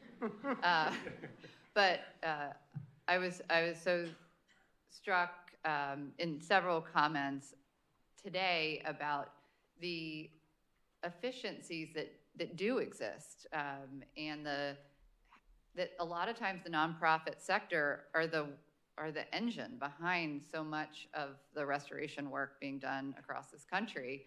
And I think a lot of Americans don't know that. These are a lot of small nonprofits taking federal dollars, leveraging them with state money, leveraging them with private money, and having the community-based relationships to be able to get things done. And what I am incredibly concerned about is you pull one of those threads, how do those other threads really continue the work? And I think we will see a contraction of nonprofits along with the contraction of the federal funds. And I think that is going to hurt communities across this country. And so while I'm typically hopeful and optimistic about many things, this piece of it I think is really challenging. And we are going to have to look at new financing models and new ways of getting things done. And we are in very uncharted waters in that respect. I have been trying to work with our Chesapeake Bay Foundation's partners who are majority federally funded. We are not a majority federally funded organization. And to really think about what those organizations need to be successful and how they could better work with a very different federal government, in addition to checking in on our federal friends who are all really struggling as well. So we have some NGO partners that are absolutely critical to our operation and our source water protection programs. So when the city went north to build its water supply system, the land was taken using the eminent domain process.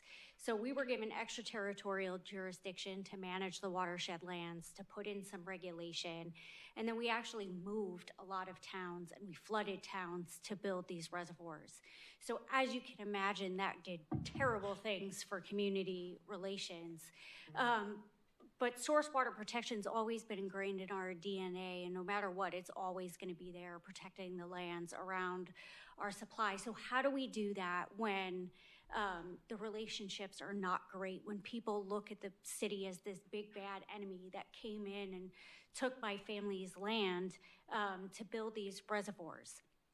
So we actually fully fund several NGOs in the watershed that actually administer some of our source water protection programs for us.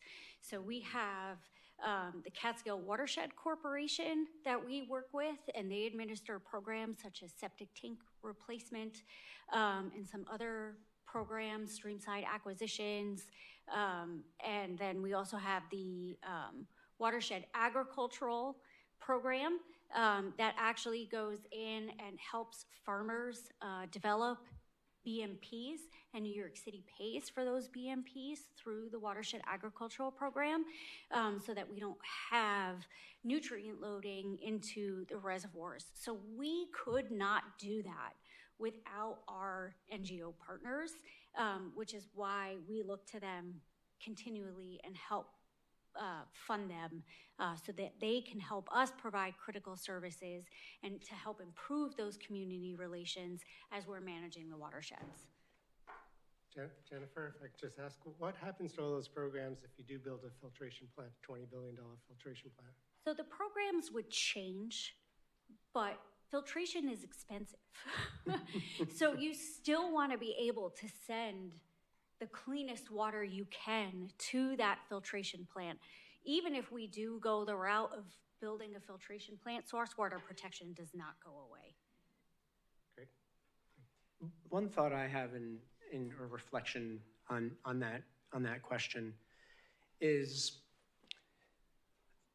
in New Jersey, we have a large smattering of NGOs. Some of them really small, some of them just like one or two people, and some of them are doing a lot of the same thing, right? And I think having, not unlike my thought on the 3,000 water systems, I think some capacity sharing would be really helpful and impactful, because what I've learned in the last 7 years of doing this is how valuable the community-based partnerships at the local level really are. And there's a reach that the government just doesn't have, right? Especially in this noisy media ecosystem, right? Real relationships, on the ground grassroots relationships really matter. And I'll give you one example to compare it to the federal government. I met Administrator Zeldin from the EPA last week, and was giving a talk about his perspective, and he's got a perspective on environmental justice that is not akin to my own. I, full disclosure, teach environmental justice across the river at Rutgers Law School. So we're not entirely aligned there. But his perspective was the EPA put all this money out the door, which is now being canceled. We'll see whether that or not is successful. But his perspective was, we don't need to pay these groups to tell us where the problems are. We know where the problems are. And we should, if we spend $1, it should be $1 spent on improving the conditions that a community is facing, air, land, water pollution, et cetera. And that's a nice thought. I mean, not the first part of it. That's a nice thought, except that I do not know where all the problems are. And I know that I don't know where all the problems are. But you know who does? People who live in their communities every day, right? And so I think the best partnerships are those at that level, right? It's when you're up here and you're in the policy talk and you hear us all saying the same things, right? Do we need an NGO to come in and sort of talk to us about the same things we're talking about? You know, we do spend a lot of time talking to ourselves and each other about the same things, right? But that ground level work, and we're finding all the ways that we can to still fund that out of state sources. It's challenging, but we're doing it. Great, thank you. One more question? Yeah, we have one more. Okay. I guess my question would be directed at the commissioner, but I was curious if you had any thoughts about sort of the resource cutting that is happening and how you foresee that potentially influencing or incentivizing sort of this question of consolidation and regionalization. Yeah. You mean resource cutting at the federal level? Yeah, right, like financially, right. I'm not sure that it will incentivize consolidation of water systems, in part because some of the bigger incentives for consolidation haven't really played out in the recent years. And I spent the last several years as the national chair for water infrastructure among all the state environment secretaries. We've talked about this ad nauseum. And it seems to be the case that when financial opportunities open up, folks are all kind of running to get theirs as opposed to looking at how you maximize the whole. And unfortunately, the structure of those programs federally they would support it, but they don't motivate the type of consolidations of small water systems that I think are necessary. A really great change, if folks were really interested in the efficiency of government funding programs, would be to tackle that question head on, because the dollars would then motivate if you made that a criteria. But that's just not how it's run. And there's a political barrier to that would be great to surmount. Okay, well, thank you so much for being here and speaking your minds and doing a great job. So thank you so much.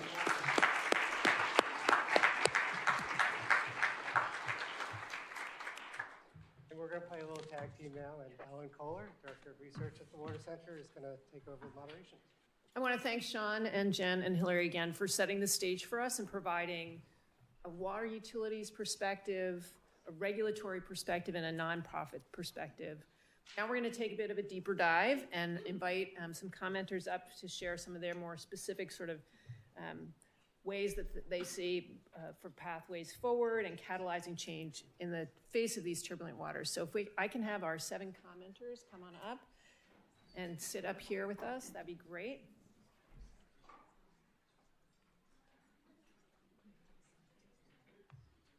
We have not programmed a break in the morning, so if you need to go out and come back in, go ahead.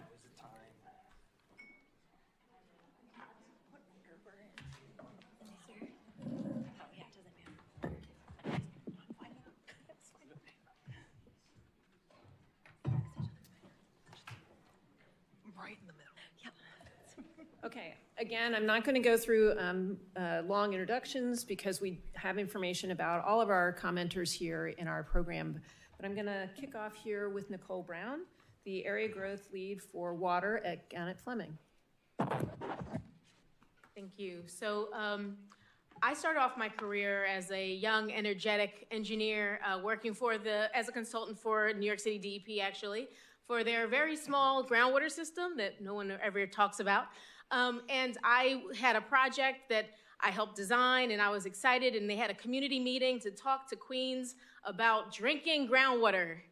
And so put the young black lady in front of, right out of school in front of the black people and have that conversation. Talk about an interesting start to my career. But in that, look, I'm an engineer, I can fix the problem, that's what I would say. But I realized that I needed to connect with the people for them to understand the technical part, that I was just kind of talking over their heads. And I had to bring it down and remember, we're just people. So that led me to, throughout my career, realizing connections to people is what is key. So if you look at me on LinkedIn, and please connect with me because I love doing that, I have over 4,000 connections. And I am a rare engineer that loves talking to people.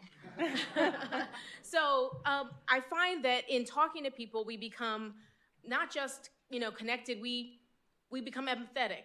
We share stories, we learn, we grow, we create, right? All of these things happen because we get to know new people and new experiences. So I come from, an abundance mentality. I know right now we're in the scarcity mentality, right? Mine, mine, mine. But I believe that by connecting to each other, we're like the ants, right? That beat the big baddie, because together with our connections, we can make things happen in ways that the system is not always for us. And I do that in my business. I do that talking through strategy. I do that at home. I do that everywhere. I love collaborating. I love communicating.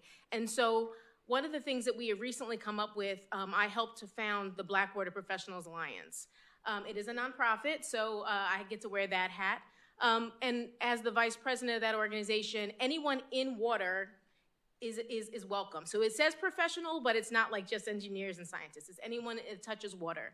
And our goal is really three things. We want to empower those already in the water industry to, develop themselves, workforce development, that kind of thing, right? Leadership, training, all of that. We're also our second pillar is really to encourage Black people to get involved into the water industry. Great paying jobs, great opportunities, very, very rewarding, that everyone in this room already knows about, but a lot of people out there don't even know it's an industry. And our third piece is to educate. So because I can go back into my neighborhood and talk about water in a different way, I want to educate every consumer about water, right? Drink it, it's good for you. All of those things that the big bad government can't always say, I can go and say it in a different way. So it is encouraging as BWPA that we can go back into our communities. We can find more people. We can increase the numbers in our workforce. And I'm almost out of time, I'm sure, because I could talk about this all day. But think about this, right? In the mask analogy, when you're on a plane, right, they say you put your mask on yourself first so you can help the person next to you. BWPA, we're all about putting our masks on ourselves, getting ourselves stronger, and then going out back into the water industry so we can be stronger together. So allies, organizations, nonprofits, all of us have to work in the same common goal to improve our industry.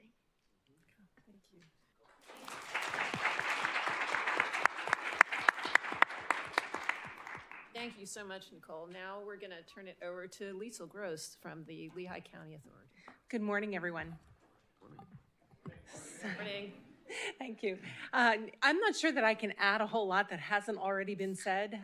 Some really inspiring talks and points made by all of the speakers so far, but I'll share a little bit about what's happening in the Lehigh Valley, which is a small region as part of a bigger region, the Delaware River Basin, part of the Northeast mega region.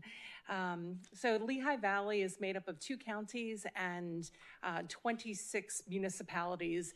Like everywhere in Pennsylvania, everything is very fractured into the smallest possible governmental unit. And Lehigh County Authority is one of those rare organizations that works across many, many municipalities in a regional fashion. We serve about 270,000 people with water and wastewater service in Allentown and many surrounding townships. So we do try to be that organization that brings people together. One thing that I've been hearing, and Nicole's comments just kind of put a point on it in terms of collaboration and communication and bringing people together. That's been a real passion of mine. My background is in communications, not in water, not in science, not in finance. I'm not a lawyer. I'm a communicator. And so being in the role that I'm in with this utility and having the opportunity to bring many, many, many township officials together into one place and just talk about the challenges that we're experiencing has been really rewarding and impactful.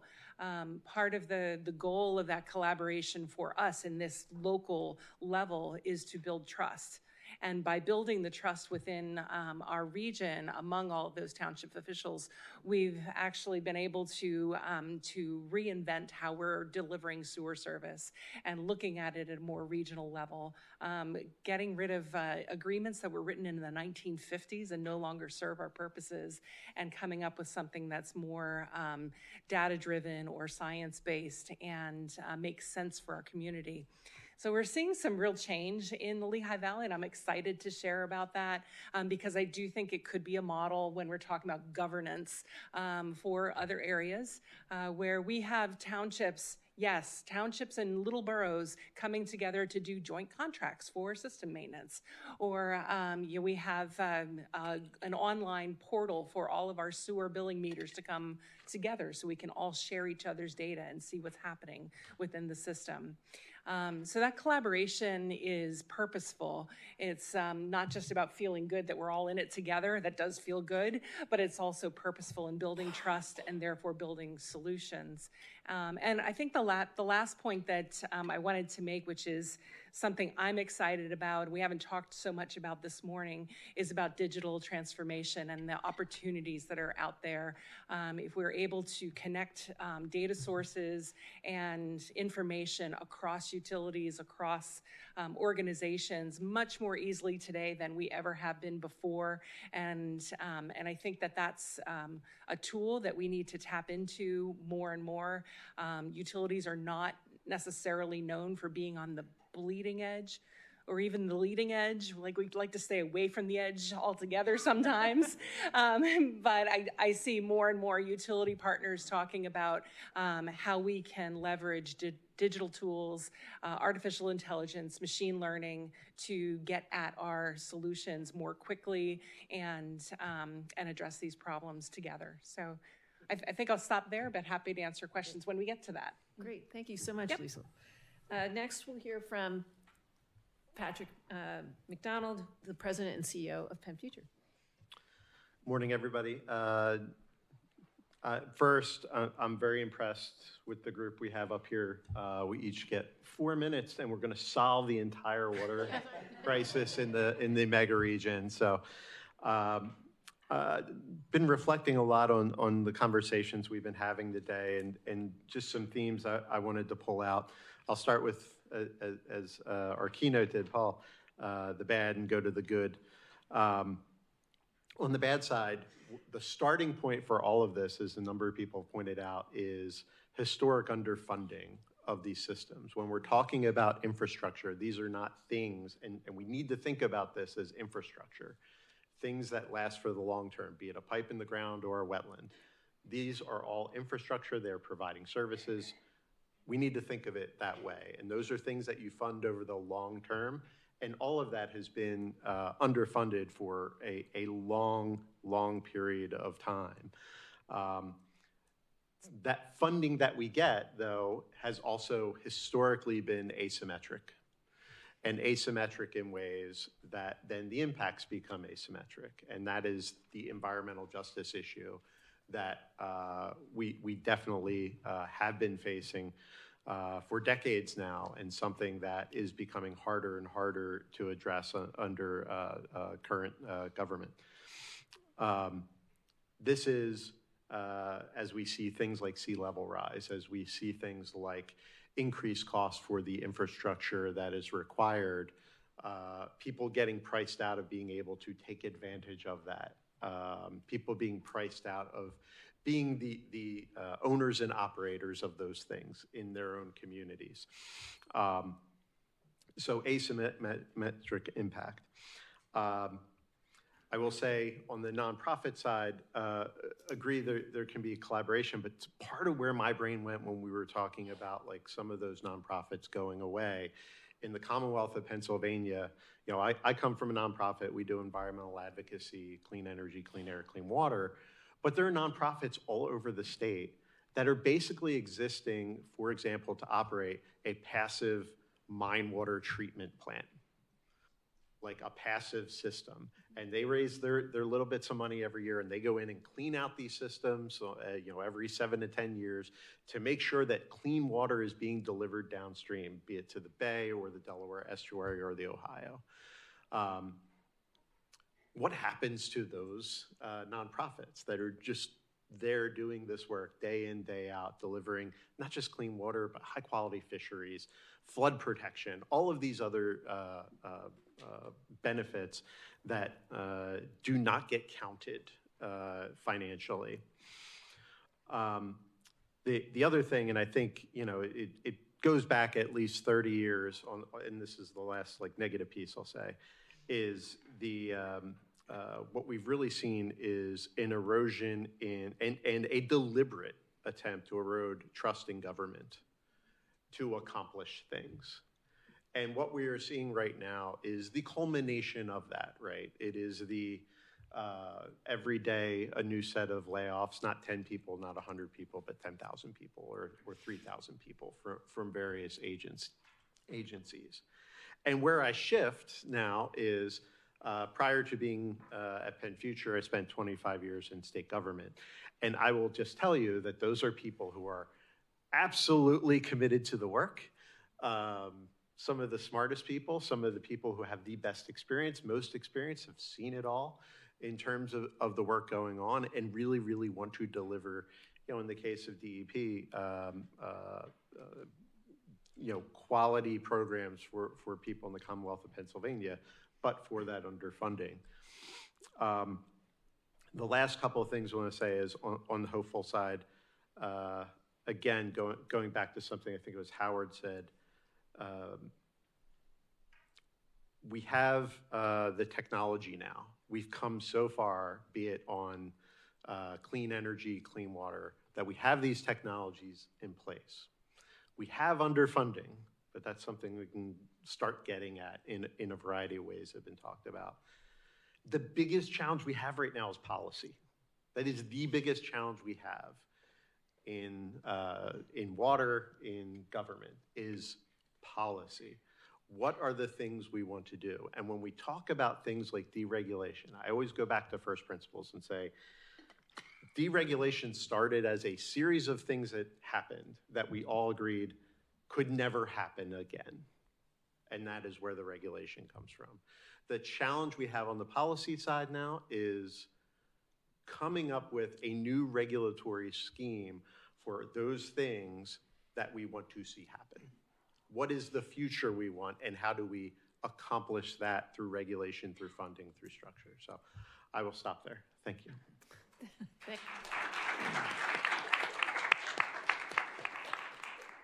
Okay, now we're going to hear from May Stevens, who is a partner at Banner Public Affairs, and she'll share her reflections.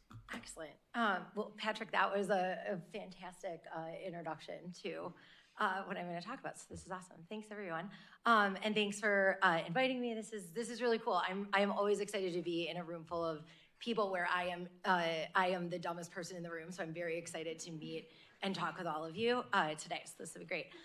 So I'm May Stevens. I'm a partner at Banner Public Affairs. I'm the chair of the water practice. We public affairs firm. We do lobbying and public affairs like communications, digital strategy, all sorts of stuff for our clients.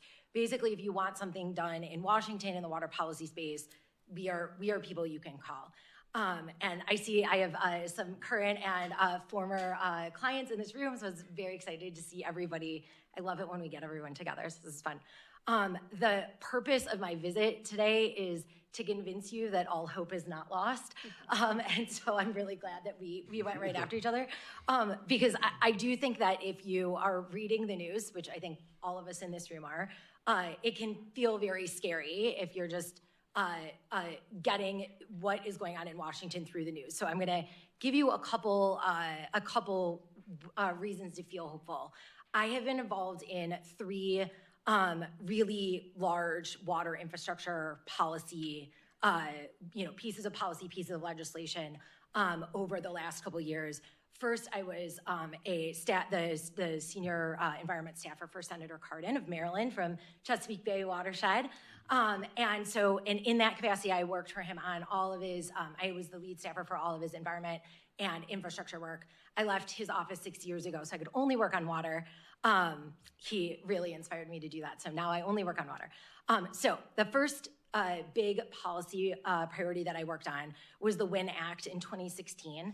This was the legislation that addressed the Flint crisis and also addressed the lead crisis in 2,000 other cities all over the US that also had elevated levels of lead in their water. That bill in 2016 passed 97-2 in the Senate and unanimously in the House. The House and Senate were both controlled by Republicans, and President Obama was the president. If you remember the last 2 years of the Obama administration, it wasn't exactly a bipartisan utopia. And yet still, we got billions of dollars in investment into water infrastructure and made huge changes that then became sort of the basis for the bipartisan infrastructure law and where we got that funding going through. So that was the first one. The second one was AWIA. So 2 years later, the American Water Infrastructure Act. In 2018, that one passed the Senate 99-1. And it also passed the House on unanimous consent, and President Trump signed that bill. So we are in exactly the same political situation as we were back then. And this bill also was billions of dollars. It was the largest changes to the Safe Drinking Water Act since the 1990s. It was a huge bill. It was extremely bipartisan. And it was a huge victory. And then finally, I wrote the first ever low-income assistance program in the water space for Senator Cardin. He introduced the bill in 2018. I left his office in 2019 so that I could really focus just on programs like that. So we got the bill, and not just me, obviously. There are, hundreds of other advocates out there that worked on this. But we got the bill passed into the bipartisan infrastructure law. That bill was originally co-sponsored in the Senate by Senator Wicker of Mississippi. If you have ever met or talked to or even heard a floor speech from Senator Wicker, you know that he is not exactly the guy that is thinking every single day about how he helps low-income people in his community. Like, that's just not his thing. But we got him as the Republican lead on low-income assistance for water. That bill had bipartisan bicameral support. It passed in the bipartisan infrastructure law. It was authorized in that bill, but it wasn't funded. So the next year we came back and we got the funding for it in 2022. And then we completed the first step of that program last year.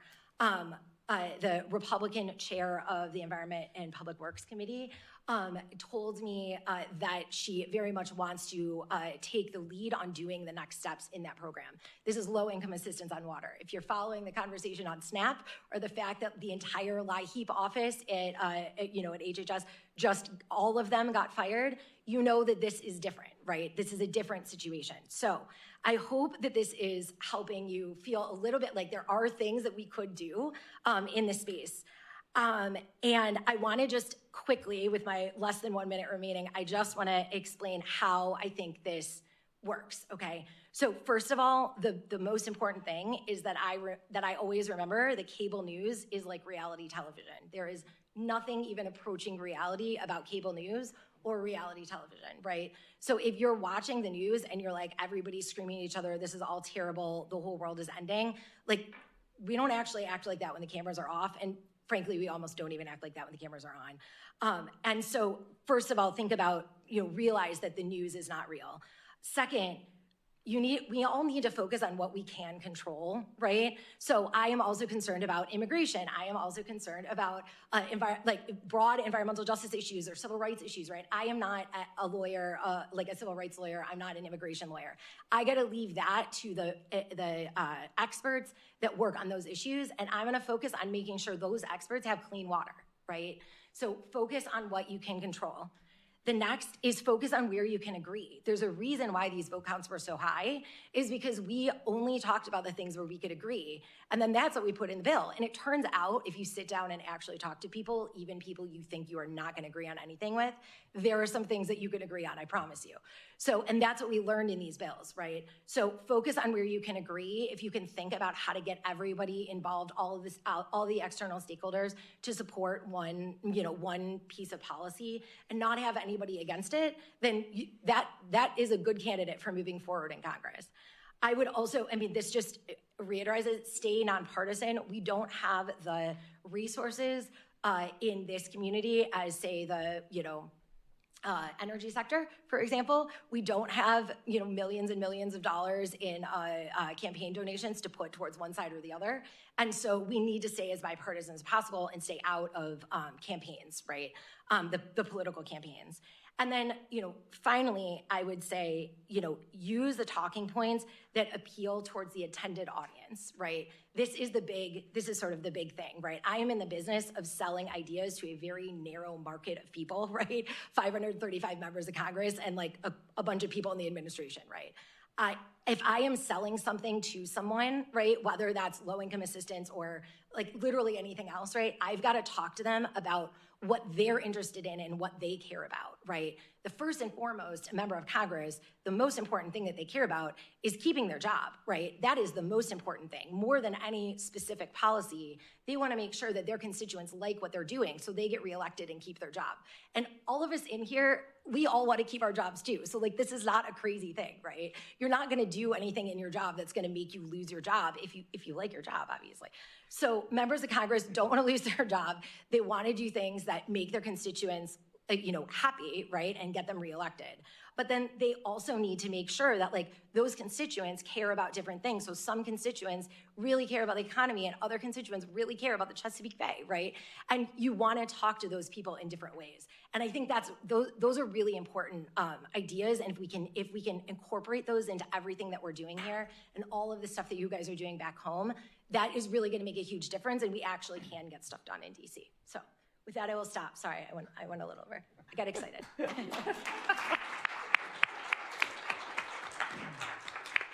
Okay. We're now going to hear from Fernando Trevino, the Special Deputy Secretary for Environmental Justice at the Pennsylvania Department of Environmental Protection. Thank you. So if you have heard environmental justice today, yeah. So look, I really don't know where to start. There's so many great things to react to and to comment on. So I'm going to try to go back to my original plan and to actually comment on the presenters and the great information that they share. I'm really happy that I can speak to you guys not only on my official capacity of Deputy for Environmental Justice, but also on my past lives. There were a few things that I can relate to this presentation. So on the official side, you heard Sean mention at the end of his remarks and the Q&A, the importance of grassroots work and the value that we need to develop with CBOs and with local communities, right? And the biggest reality of, we don't know what the issues are until we talk to them.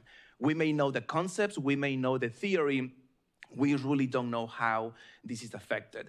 So I was very lucky, and I always like to say that I'm the lucky guy that came into this job with DEP, honoring the great work that had been done before, not just because I'm sitting next to him, but honoring the work that Alison Acevedo and Justin Dool and many others were trying to do with environmental justice. But the reality is that they never received the full resources of the administration to do it. The first change, when I joined the office, we had 4 people in the team, only 1 person doing community engagement, and most of that work was based on the permitting side. Now we tripled the staff of that office, and we have 6 regional coordinators where for the first time, DEP now is doing that. It's actually doing community outreach in a proactive way to be able to develop those relationships, to be able to counter those attacks on the public trust from some parties or some players and make sure that the public can actually relate. They don't need to agree with us, but we can have honest and meaningful relationships with the communities that are affected the most. With that said, I truly believe that the work that the Water Center and all of these great panelists are doing right now, it's absolutely amazing. but we continue to miss that connection early enough with the communities that are affected, right? We can talk about policies, we can talk about research, we can talk about impact, and then once we do the work, go out there and talk to these communities. If you want to be effective, you need to bring those communities to the table first and develop your policy, develop your plan while you are receiving those that feedback at the front end. I know that sometimes it's challenging. I know that sometimes we don't have the resources, but that's my first reaction, just to follow up to what Sean was mentioning on that side and what DEP is doing on that perspective. But as you can tell, I have a slight accent. In my past life, I immigrated from Mexico. I'm a former diplomat from Mexico. That's how I came to the US.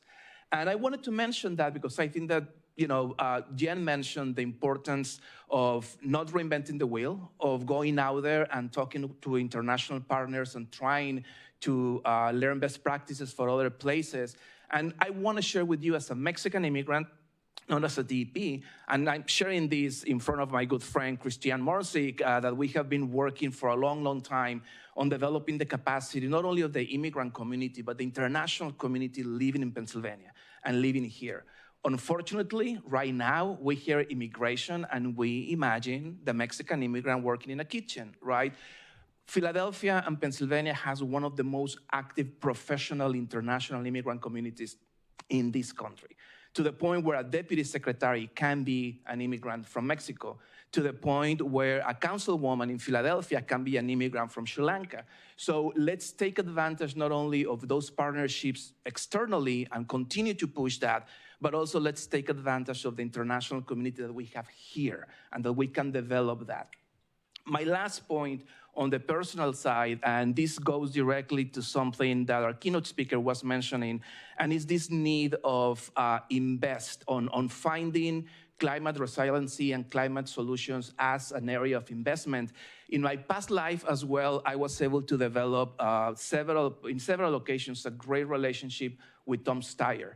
Tom Steyer just launched a few years ago Galvanized Climate Solution, that is an investment firm that literally is doing that. The only investment portfolio that Galvanize has is investing in new companies, developing technology to create solutions for these issues. So I really encourage you to go out there and pay attention to what Galvanize is doing.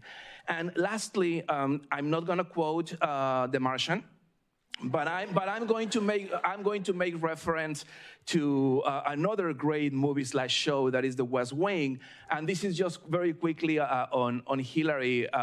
One great that you start talking about Cooperstown and the professional MLB Hall of Fame, but just keep Williamsport, Pennsylvania, when we have the Little League Hall of Fame and the museum. But anyway, in The West Wing, there's a great conversation where the White House Chief of Staff is having a conversation with her climate advisor. And a glacier melted, and they are making the case that the fatalities of that incident were the first climate change fatalities in the US, right? So when the Chief of Staff says, how am I going to sell that these are the first climate change fatalities in the US? His climate advisor says, well, selling that these are climate change fatalities, that's easy. But they are not the first, I can guarantee you that. So that comment, and I want to circle back that to the idea of reaching out to the communities that we're trying to protect the most, is that there's no question that those folks in Chesapeake Bay that will be migrating will be climate migrants within the US. I can guarantee you that they are not the first.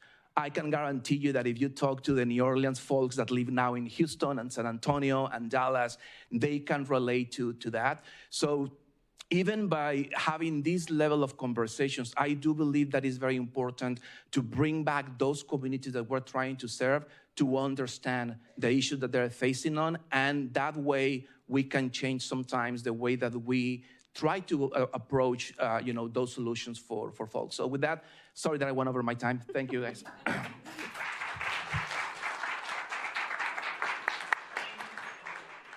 Next, we'll hear from Jessica Evans, the Senior Manager of Government Affairs and Sustainability Policy at the Association for Metropolitan Water Agencies.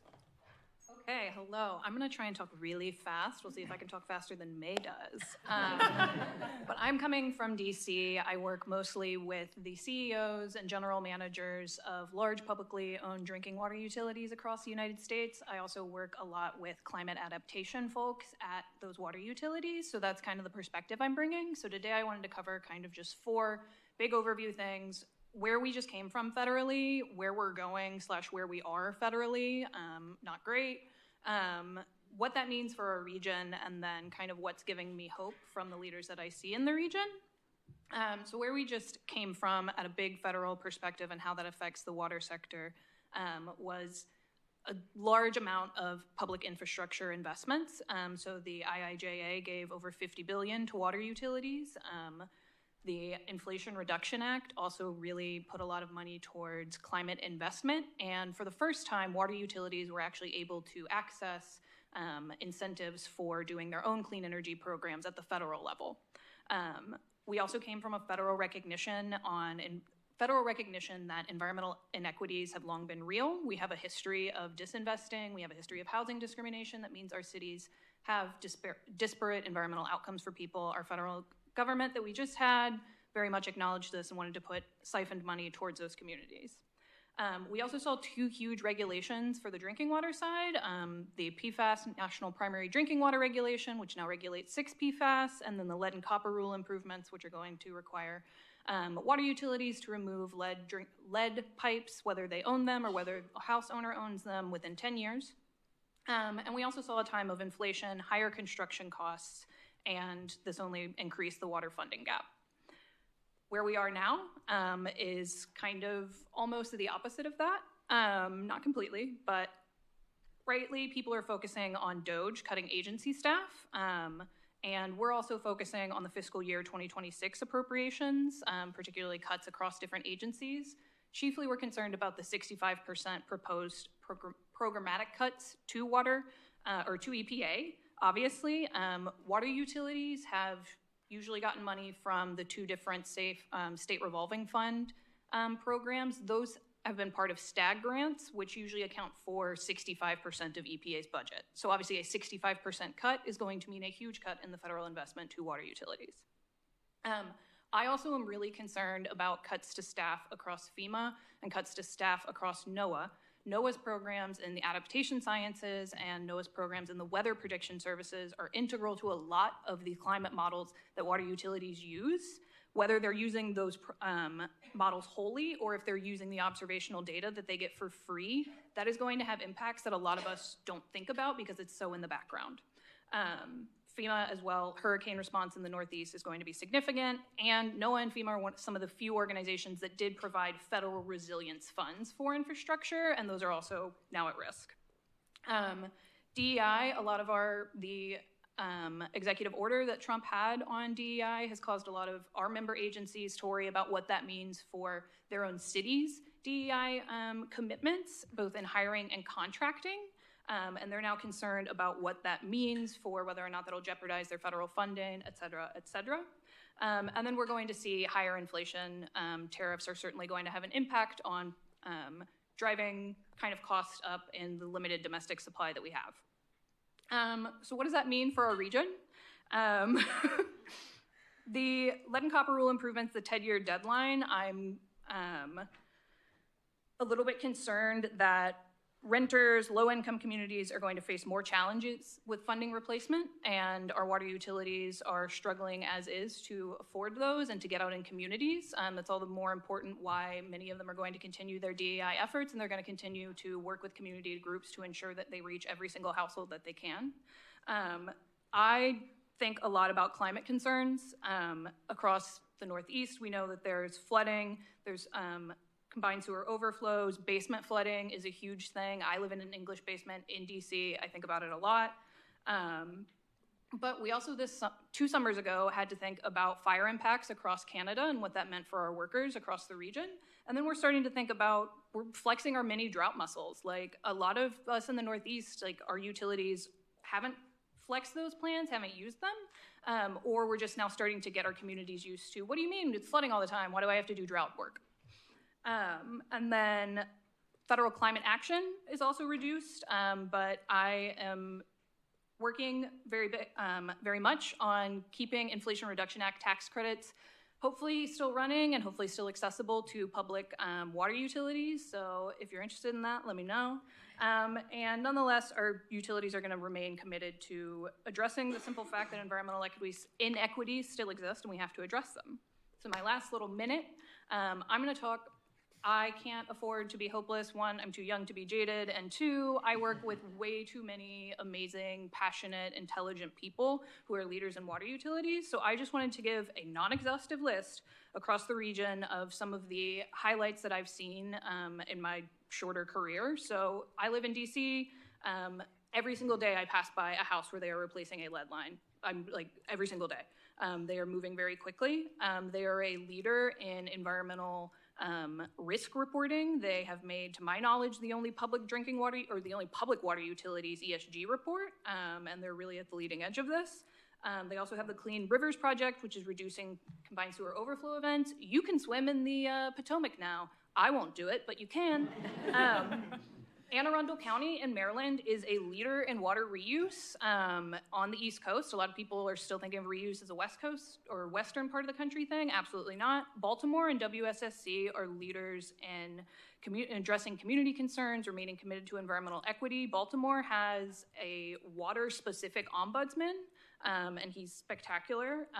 We're in Philly, so I have to give them a huge shout out. They're leaders in so many things. Green infrastructure is one of them. They have one of the leading affordability programs in the country. They have, and this, you would think everyone would have this, it's not that common. They actually have a climate adaptation program in their water department, and they have climate design guidance for people to use. That should be like a no-brainer, but it's not, and it took a lot of leadership to have that.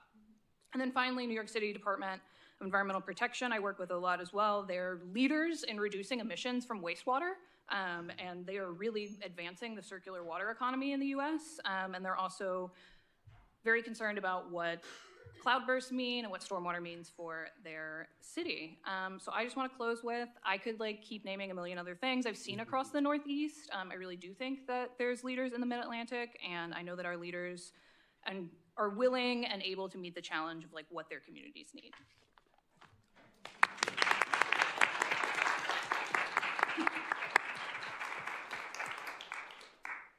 Thank you, Jessica. And our final commenter is going to be Jerome Shabazz, who's the Executive Director of the Overbrook Environmental Education Center, among many other hats that he wears.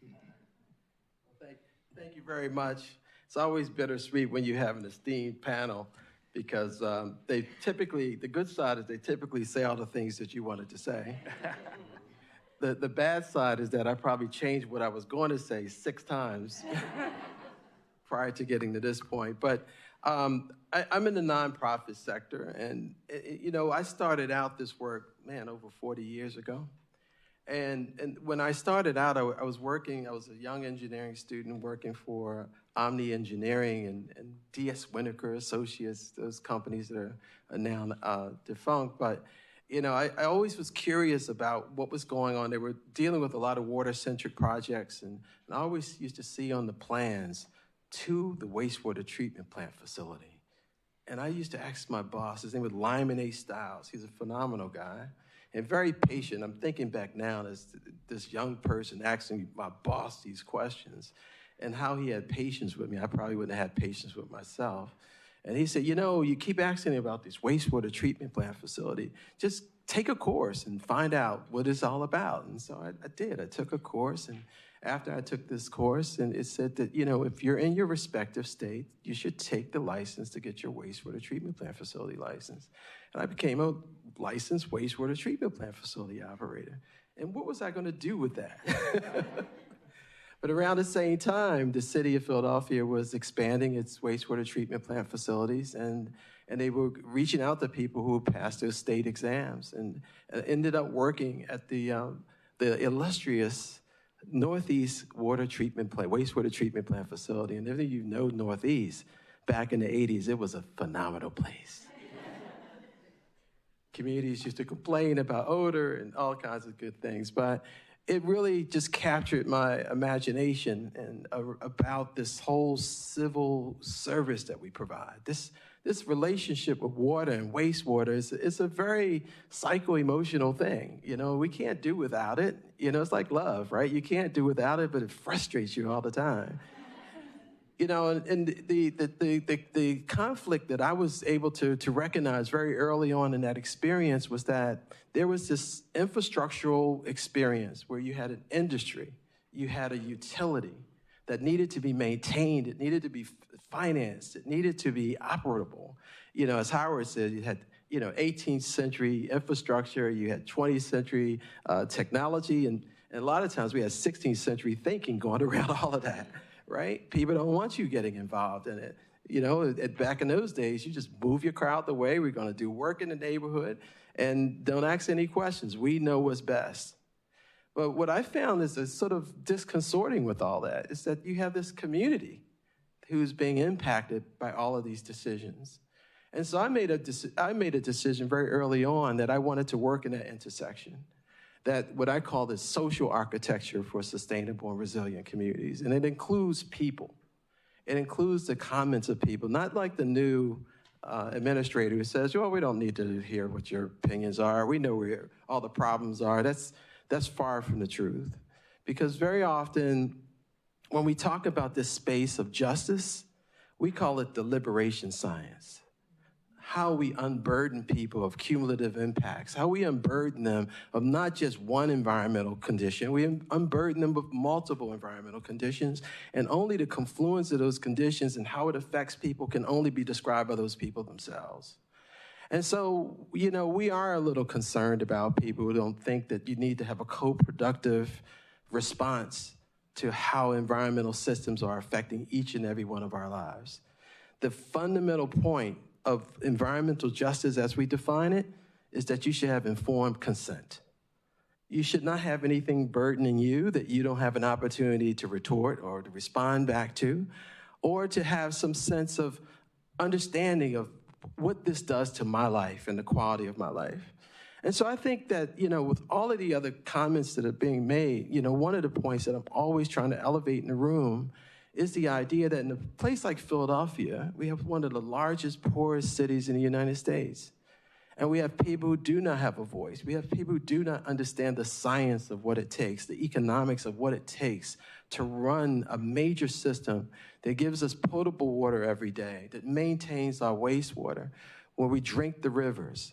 How do we have recreation and to make certain that we deal with that elegant balance? We manage that elegant balance, like the keynote speaker said, that, you know, if you get too much of it, you have flooding. If you don't have enough of it, it's droughts. You have to create an elegant balance, and we try to engineer what that balance looks like. But I think we are better served when we engineer that balance, bringing people, bringing the citizens, bringing the community into that conversation. You know, Philadelphia, with its Green Cities Clean Water Plan, was one of the first cities in the nation that really created this whole infrastructure around getting community engagement. What do you think? How do we put a passive green stormwater infrastructure in your neighborhood? Neighbors were like, what are you talking about? What is this all about? But over time, we started getting more and more engagement. And I think we need that engagement. But we have to realize that it may not be able to function the way it was originally designed. And we have to keep being innovative, because the funding is going to change. We may have to bring our philanthropic partners, as we do. We see people like, you know, William Penn Foundation, who comes into this conversation saying, hey, look, what are you trying to do in your communities? We know that the federal funding's not there. We're going to help you guys out to keep this idea going. We can't lose this social structure that's been built over the last 4 to 6 years just because some other folks don't agree that community voices matter. So I think it's something worth fighting for, worth preserving. And I believe that we're in a good time, because whenever there's controversy, whenever there's challenges, there's opportunities for new thinking. And I'm all for it. I think most of the community-based organizations are all for it. Let them know that you're with them, that you give them their support, and give them every type of resource necessary so they can continue on with the great work that they do. Thanks.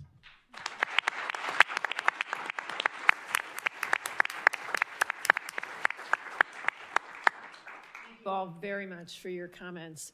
We're now going to have some time for questions from the audience. We'll do so that all the commenters can respond to, or if you have one for a specific commenter.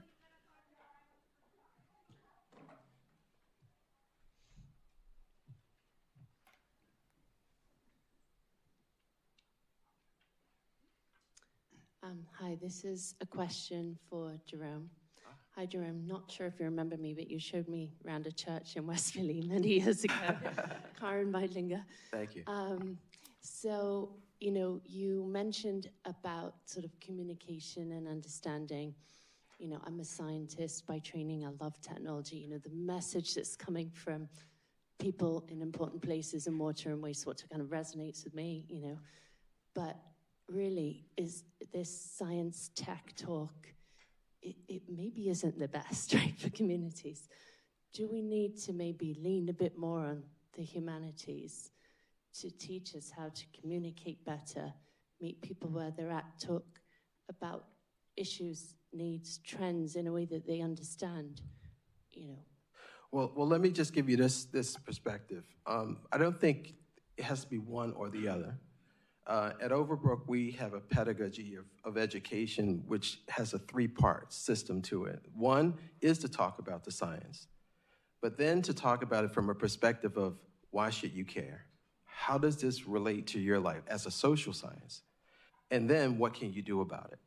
So I don't think that it's healthy for communities to not understand the science, because when the utility comes back and says, look, it's going to cost us more to address issues of medicines in water or plastics in water or other kind of conditions that are scientific in nature, if you're not raising and elevating the intellectual understanding of what those concepts are, then it comes tension in another area of community discourse. So I'm never in favor of watering down science. I'm never in favor of changing language in such a way that it takes away from the understanding of science. But I am in favor of creating a whole new type of language, a new type of intellectual, social, scientific literacy, and the construct of creating more community-based science so that people can understand the issues that are facing and touching their lives.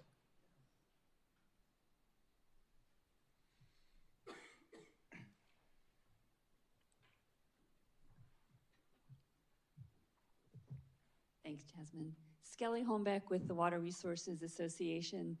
As we talk about these critical data gathering efforts and these databases that we are losing and that we're afraid we're going to lose, I'm wondering what the panel thinks about how do we fill that gap? Hopefully it's just for a couple years, but maybe it's not. We've heard from the philanthropic community that there's a real limit to what they can do. So this is a really hard question, but I'm wondering if you all have thoughts about how we can continue those efforts given our current landscape. I'm gonna jump in first if you guys don't mind, just because we just went through that. When Pat was back at the EP, the effort of creating Pennsylvania's own environmental justice mapping tool started. But I was very lucky, as always, to take the credit because we pushed it through the finish line. But that was the first challenge that we saw. How are we going to keep a new mapping tool that was needed in Pennsylvania, thinking that in the future we could lose the federal mapping tools? So I'm not going to claim that we are the only ones doing this, because there has been a couple of federal efforts, but there are actually federal hubs or national hubs where they downloaded a lot of the data available from the federal government in advance to save it and to preserve it. From my team did the same. We have a lot of that data saved. Obviously, the challenge is going to be to get updated data in the future, but at least we have the baseline to at least work with the data that was available until very recently. But just like we did, there are several hubs at the national level and other partners in Pennsylvania that downloaded a lot of the available data in the public that, it's not available now. So. Sorry. I have a very short answer and then also a cheeky answer as well. For the data that we may lose access to, there are several national environmental organizations that are scooping the data off of the websites, and they've been doing that for the last several months now. So reach out to me on LinkedIn and I'll connect you to the people. And that's true for anybody. If you are worried about losing access to data, there are folks that are preserving it. For data that you need in the future, or all this research that you need from now on, there are, and this is the cheeky answer, there are thousands of our brightest minds that are looking for jobs right now. You should scoop them up, use this to your advantage, and hire these people that are fantastic. Either they're Biden administration appointees that lost their job in the transition, or they're federal government career employees that are, nonpartisan, that are looking for jobs, and they're brilliant and they would love to come work for you. So hire them and have them do your data stuff, right? There's also, I know loads of groups, like May mentioned, have taken the environmental justice tools that were available and stored those online. But when it comes to some of that climate modeling data that was made accessible through NOAA and those sorts of groups, what I've seen and what I am understanding is that most places are going at the regional level with whatever academic institution is kind of the leader in that space. So I have members in the Pacific Northwest that are working with the University of Washington. I'm not really sure on the East Coast who different ones are, but I know that we have amazing academic institutions that are working around the clock to kind of store this data and make it accessible. Also, some of it is not necessarily from a federal source. That is available as well that can supplement, and people are teaching others how to download, how to use them. So lots of academic institutions are also filling that gap. I'll just add there, and I'll take it outside of, I think, the context of the question in terms of some of the stuff going away, because I think it does open up maybe some opportunities. One of the frustrations you hear a lot about with state government, they don't permit fast enough, there aren't enough inspectors. There's also an apparatus behind to collect that data and do all of that work, which tends to be the place that most loses out as the funding contracts, right? So at DEP, when I was there, I'm not sure if it's changed since, you're supposed to be assessing the waters of the Commonwealth every 5 years, streams, lakes. We're on a 30-year plan to do that. And that was a few years ago at this point. That's not as of today. So when you see a stream assessment, that may be something that happened a year ago, that may be something that happened 10 years ago in terms of the data that's available.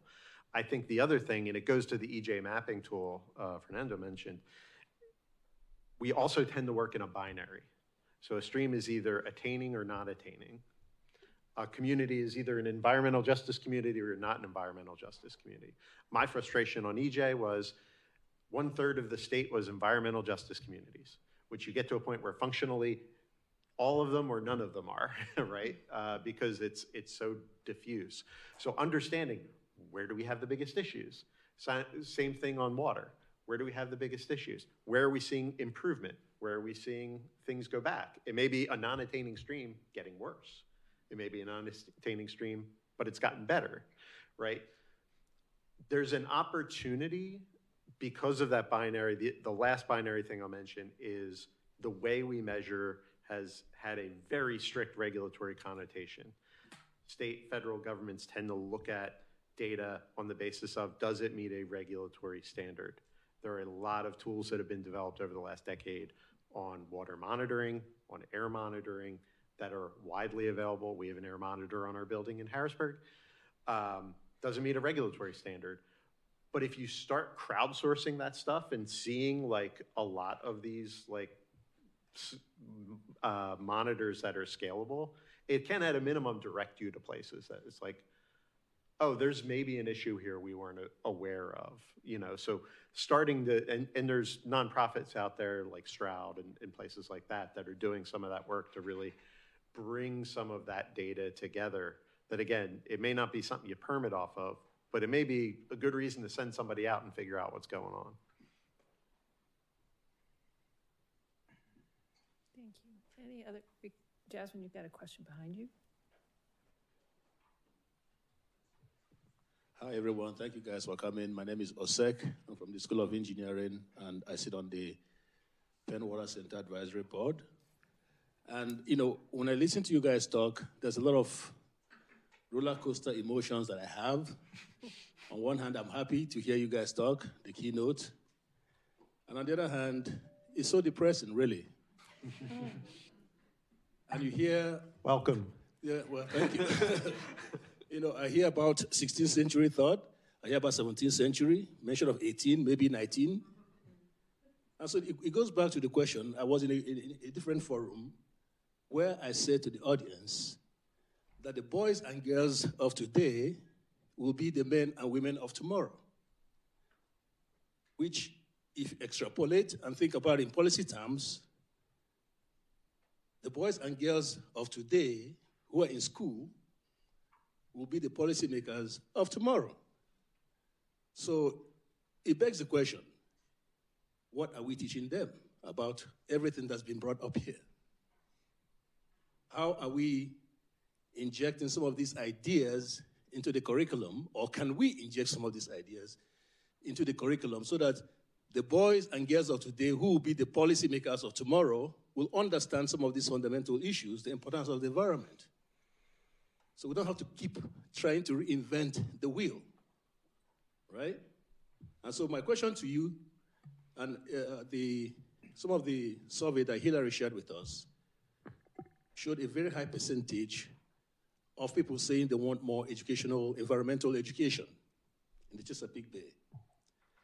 And so my question is to all the panelists, how can we include some of these amazing thoughts into the curriculum from K through 12 and also into colleges to make this a fundamental part of the lesson plan so that kids can start understanding what it means to live on this small blue planet, right? Yeah. If we can do that effectively, perhaps fast forward 50 years from now, people sitting at the same panel will be saying, well, we have a 19th century idea, 18th century idea.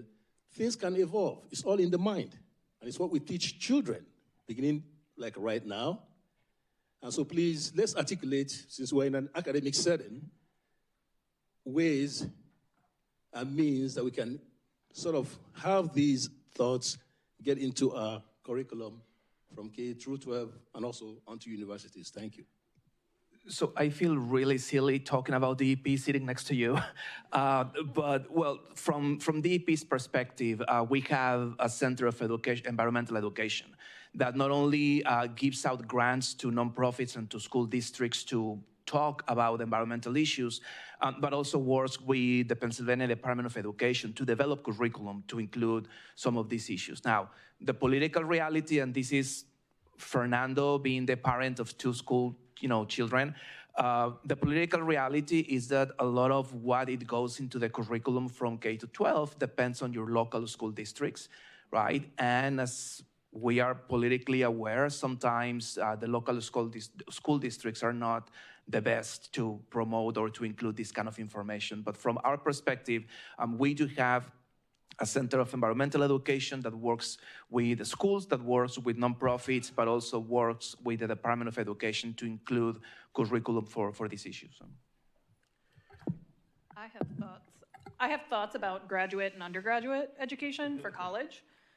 Maybe I'm the most recent to have graduated up here. But I would say one big missing piece for a lot of the undergraduate and graduate education in the US in water, kind of engineering, policy, management, all of it, is that way too many programs do not feature practitioners, nor do they go to practitioners when they create their curriculums. My graduate program recently revamped theirs, and they went to alumni to kind of understand, like, what were you missing? And I was like, hey, loved this program. I have a ton of skills. I did not know anything about, like, what the actual working in water would mean. So that's my big thing, is, like, not thinking that you prepare an engineer, or I come from biology and environmental science background. That's my bachelor's. Not taking scientists and saying, you have to get a master's in order to work. Like, you have to go get a master's to do applied things later on. It's teaching people when they're in undergrad, like in your 4 years, here's what a job could look like, here are the skills that you need. Talking to more practitioners, bringing them in. That's why I find this water center fascinating, and I think what Howard has in mind is amazing, so that's one that I would add. I'll add this portion of, we are an environmental education organization, and I've had over 45,000 students come through our center with 1,200 interns. So, you know, there's a robust constituency. As a matter of fact, the state's environmental science and biology curriculum now includes environmental justice. It was modified in January of this year. So you have a broad level of adaptation in curriculum for K through 12. So students are getting exposure not only to the sciences itself, but the adaptive nature of that science in their community. So it actually refers to references of livable qualities of seeing that science come to life. And as a nonprofit, we thrive off of the power of people. So if you have the engineering background and you want to teach and you want to make certain that these interests of yours are being recognized in the community, we welcome you to come out and do some work with us. And you'll find that there's a strong constituency of folks who are really being rightly guided, and given the opportunity, they'll be great stewards. So I'm more optimistic. And if you come out and spend some time with us, hopefully that'll rub off on you too. I think we've talked a bit about the systematic approaches, but I also think there's the grassroots approach, right? Where you are, you have a voice. I am a firm believer, if you don't see it, you can't be it. So I try to get in front of every school fair, career fair, anything I can get, just so someone can say, look, I'm here, I sat in your seat, I did it as well. And I think that, you know, when I started this career 20-something years ago, and I would say, well, we need to go to the K through 12. And they're like, well, we need engineers now. We need scientists now. And so they didn't. Well, if we had done it then, we would have a new generation now. So we failed. We've got to get better. And I think that, you know, BWPA, one of our main focuses are, you know, okay, that didn't work, to go back to our schools, right? Because we have a HBCU program, right? A lot of us graduated from HBCUs. Let's go back and say, what is a viable career for you, right? Because if I know, like, other organizations are trying to do that work, but they're not listening, right? Because they don't look like them. I mean, let's be honest. Sometimes you have to go back into your own communities and say, come on, let's do this together. Wherever your communities happen to be, go back and convince people to get involved at whatever level, right? They don't have to get all that schooling and be an engineer, right? They can just be an educated consumer, and we are all moving the needle forward. Hi, Alex Cupo, sustainable. If there's no other comments to that question, sorry. With the Sustainable Business Network of Greater Philadelphia, you know, when it comes to deregulation and the current political environment that we find ourselves in, certain businesses seize on that opportunity to do more harm and to expand and develop with the lack of guardrails. So that gets back to Mr. Bodnar's point about, you know, the way that you know, creating more costs down the line for our communities by doing that type of development. How do we as nonprofits, as policymakers, engineers, and academics uplift and support businesses that want to provide jobs, grow our resilience, and promote the values that we discussed today in the face of losses of funding and resources?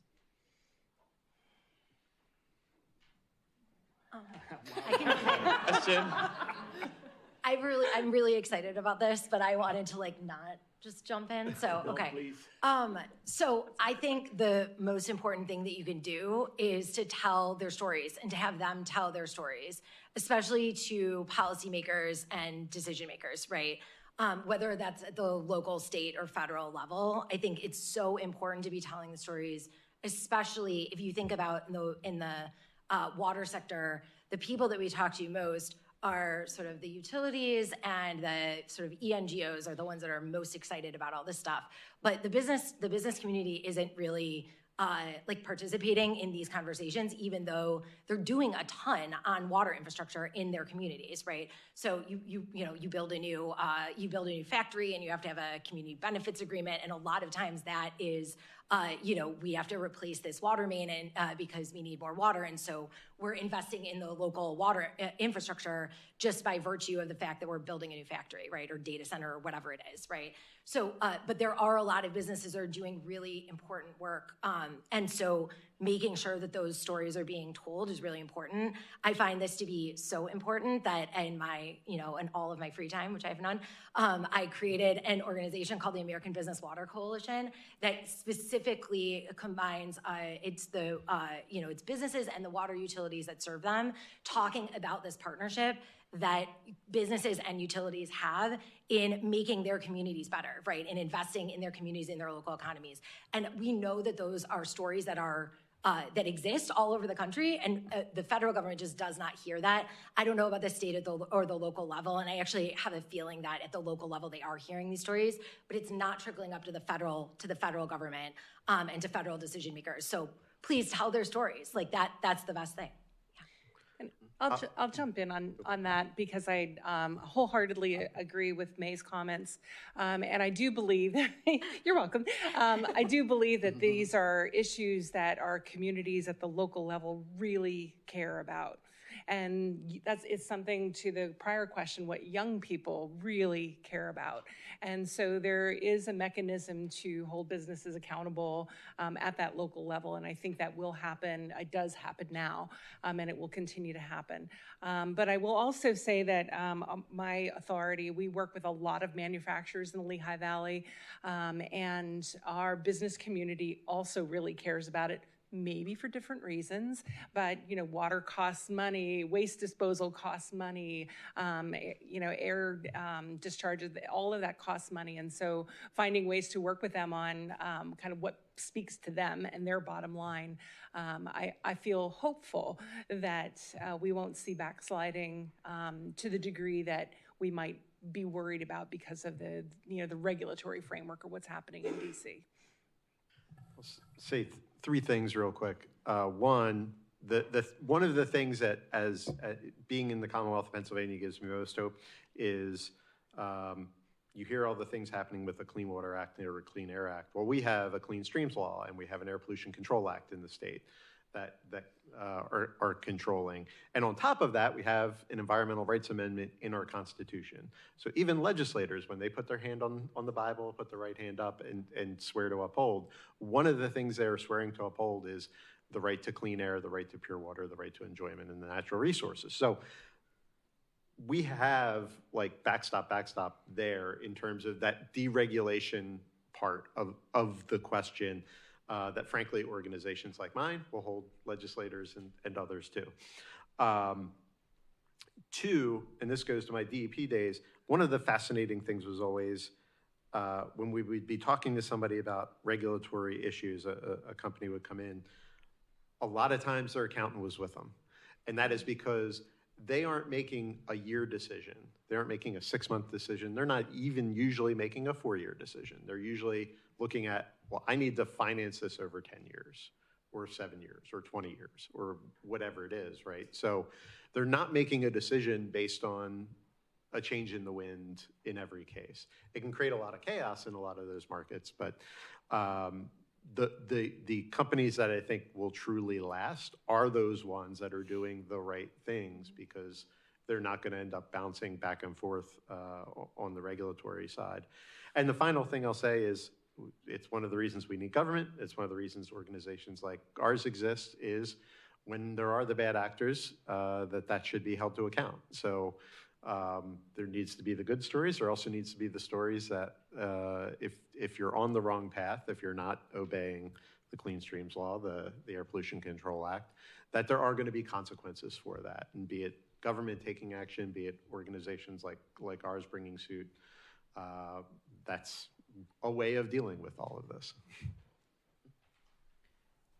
Before we turn to our last question, I just want to note to everybody that we are going to be connecting with all of you after this forum to also get your reflection. So if you didn't get a chance to ask a question or have some thoughts you want to share, we really want to hear from you too, because all of you are water leaders and all of your, contribution to what we need to do to move ahead is really important. So we want you to have a voice there. We can't have everybody speak during a session like this, but you have that opportunity. So with that, I'm going to get Michelle to give us our last question. Thank you so much, and thanks everyone for being here today. This has been fabulous. I also want to say specifically thank you to our wastewater operator up there. I really wasn't expecting that. I'm usually the only one filling at some of these things, and that's kind of the where I want to point my question. So, you know, we're at Penn. We're talking about all these sexy things like policy and science, and you know, I kind of want to talk about the other side of the water workforce, which is the boots on the ground folks, you know, the backhoe operator, the water wastewater operator, which is what I am, you know, all of the, you know, and thanks to Penn's Regional Water Leadership Collaborative for giving me the opportunity to enter these spaces. I really appreciate the Water Center for that interdisciplinary approach that they have. I guess, you know, a lot of this stuff we're talking about just falls apart in practice, and I hate to just say that. All these great ideas that are so wonderful and modern and contemporary and like, you know, cutting edge, what happens in the field often doesn't reflect that at all. You know that, logically we know that. I guess like when I think about closing that gap, I feel like as an operator, I get left behind and I'm, you know, we have this whole water workforce and a significant amount didn't go to college, a significant amount probably are politically not aligned with what a lot of folks have been talking about in this room today. But we can't succeed without engaging them completely and, you know, engaging each other completely. And I don't think we're doing that. I think there's kind of two sides. There's white collar and blue collar water. And I guess my question is really, how do we kind of synergize all of this? You know, and another thing is a lot of the times those blue collar workers are the people that are really in the community. They're out there cutting the, you know, curb cutting to put in the new line. They're out there, you know, the water operator that's going to take samples at people's taps. Like, they're in the community, right? I do feel, I guess I'm making a comment as well as a question. A little disregarded. I feel a little disregarded. And I was very, you know, somebody who's been here, you know, teaches a class for engineers at Penn for wastewater treatment. And she asked me to present to them. And to your point, they really wanted to hear from practitioners. They were loving like CCTV, like sewer camera line, like stuff. They were like, wow, look at that poop in there. You know, like they were digging it.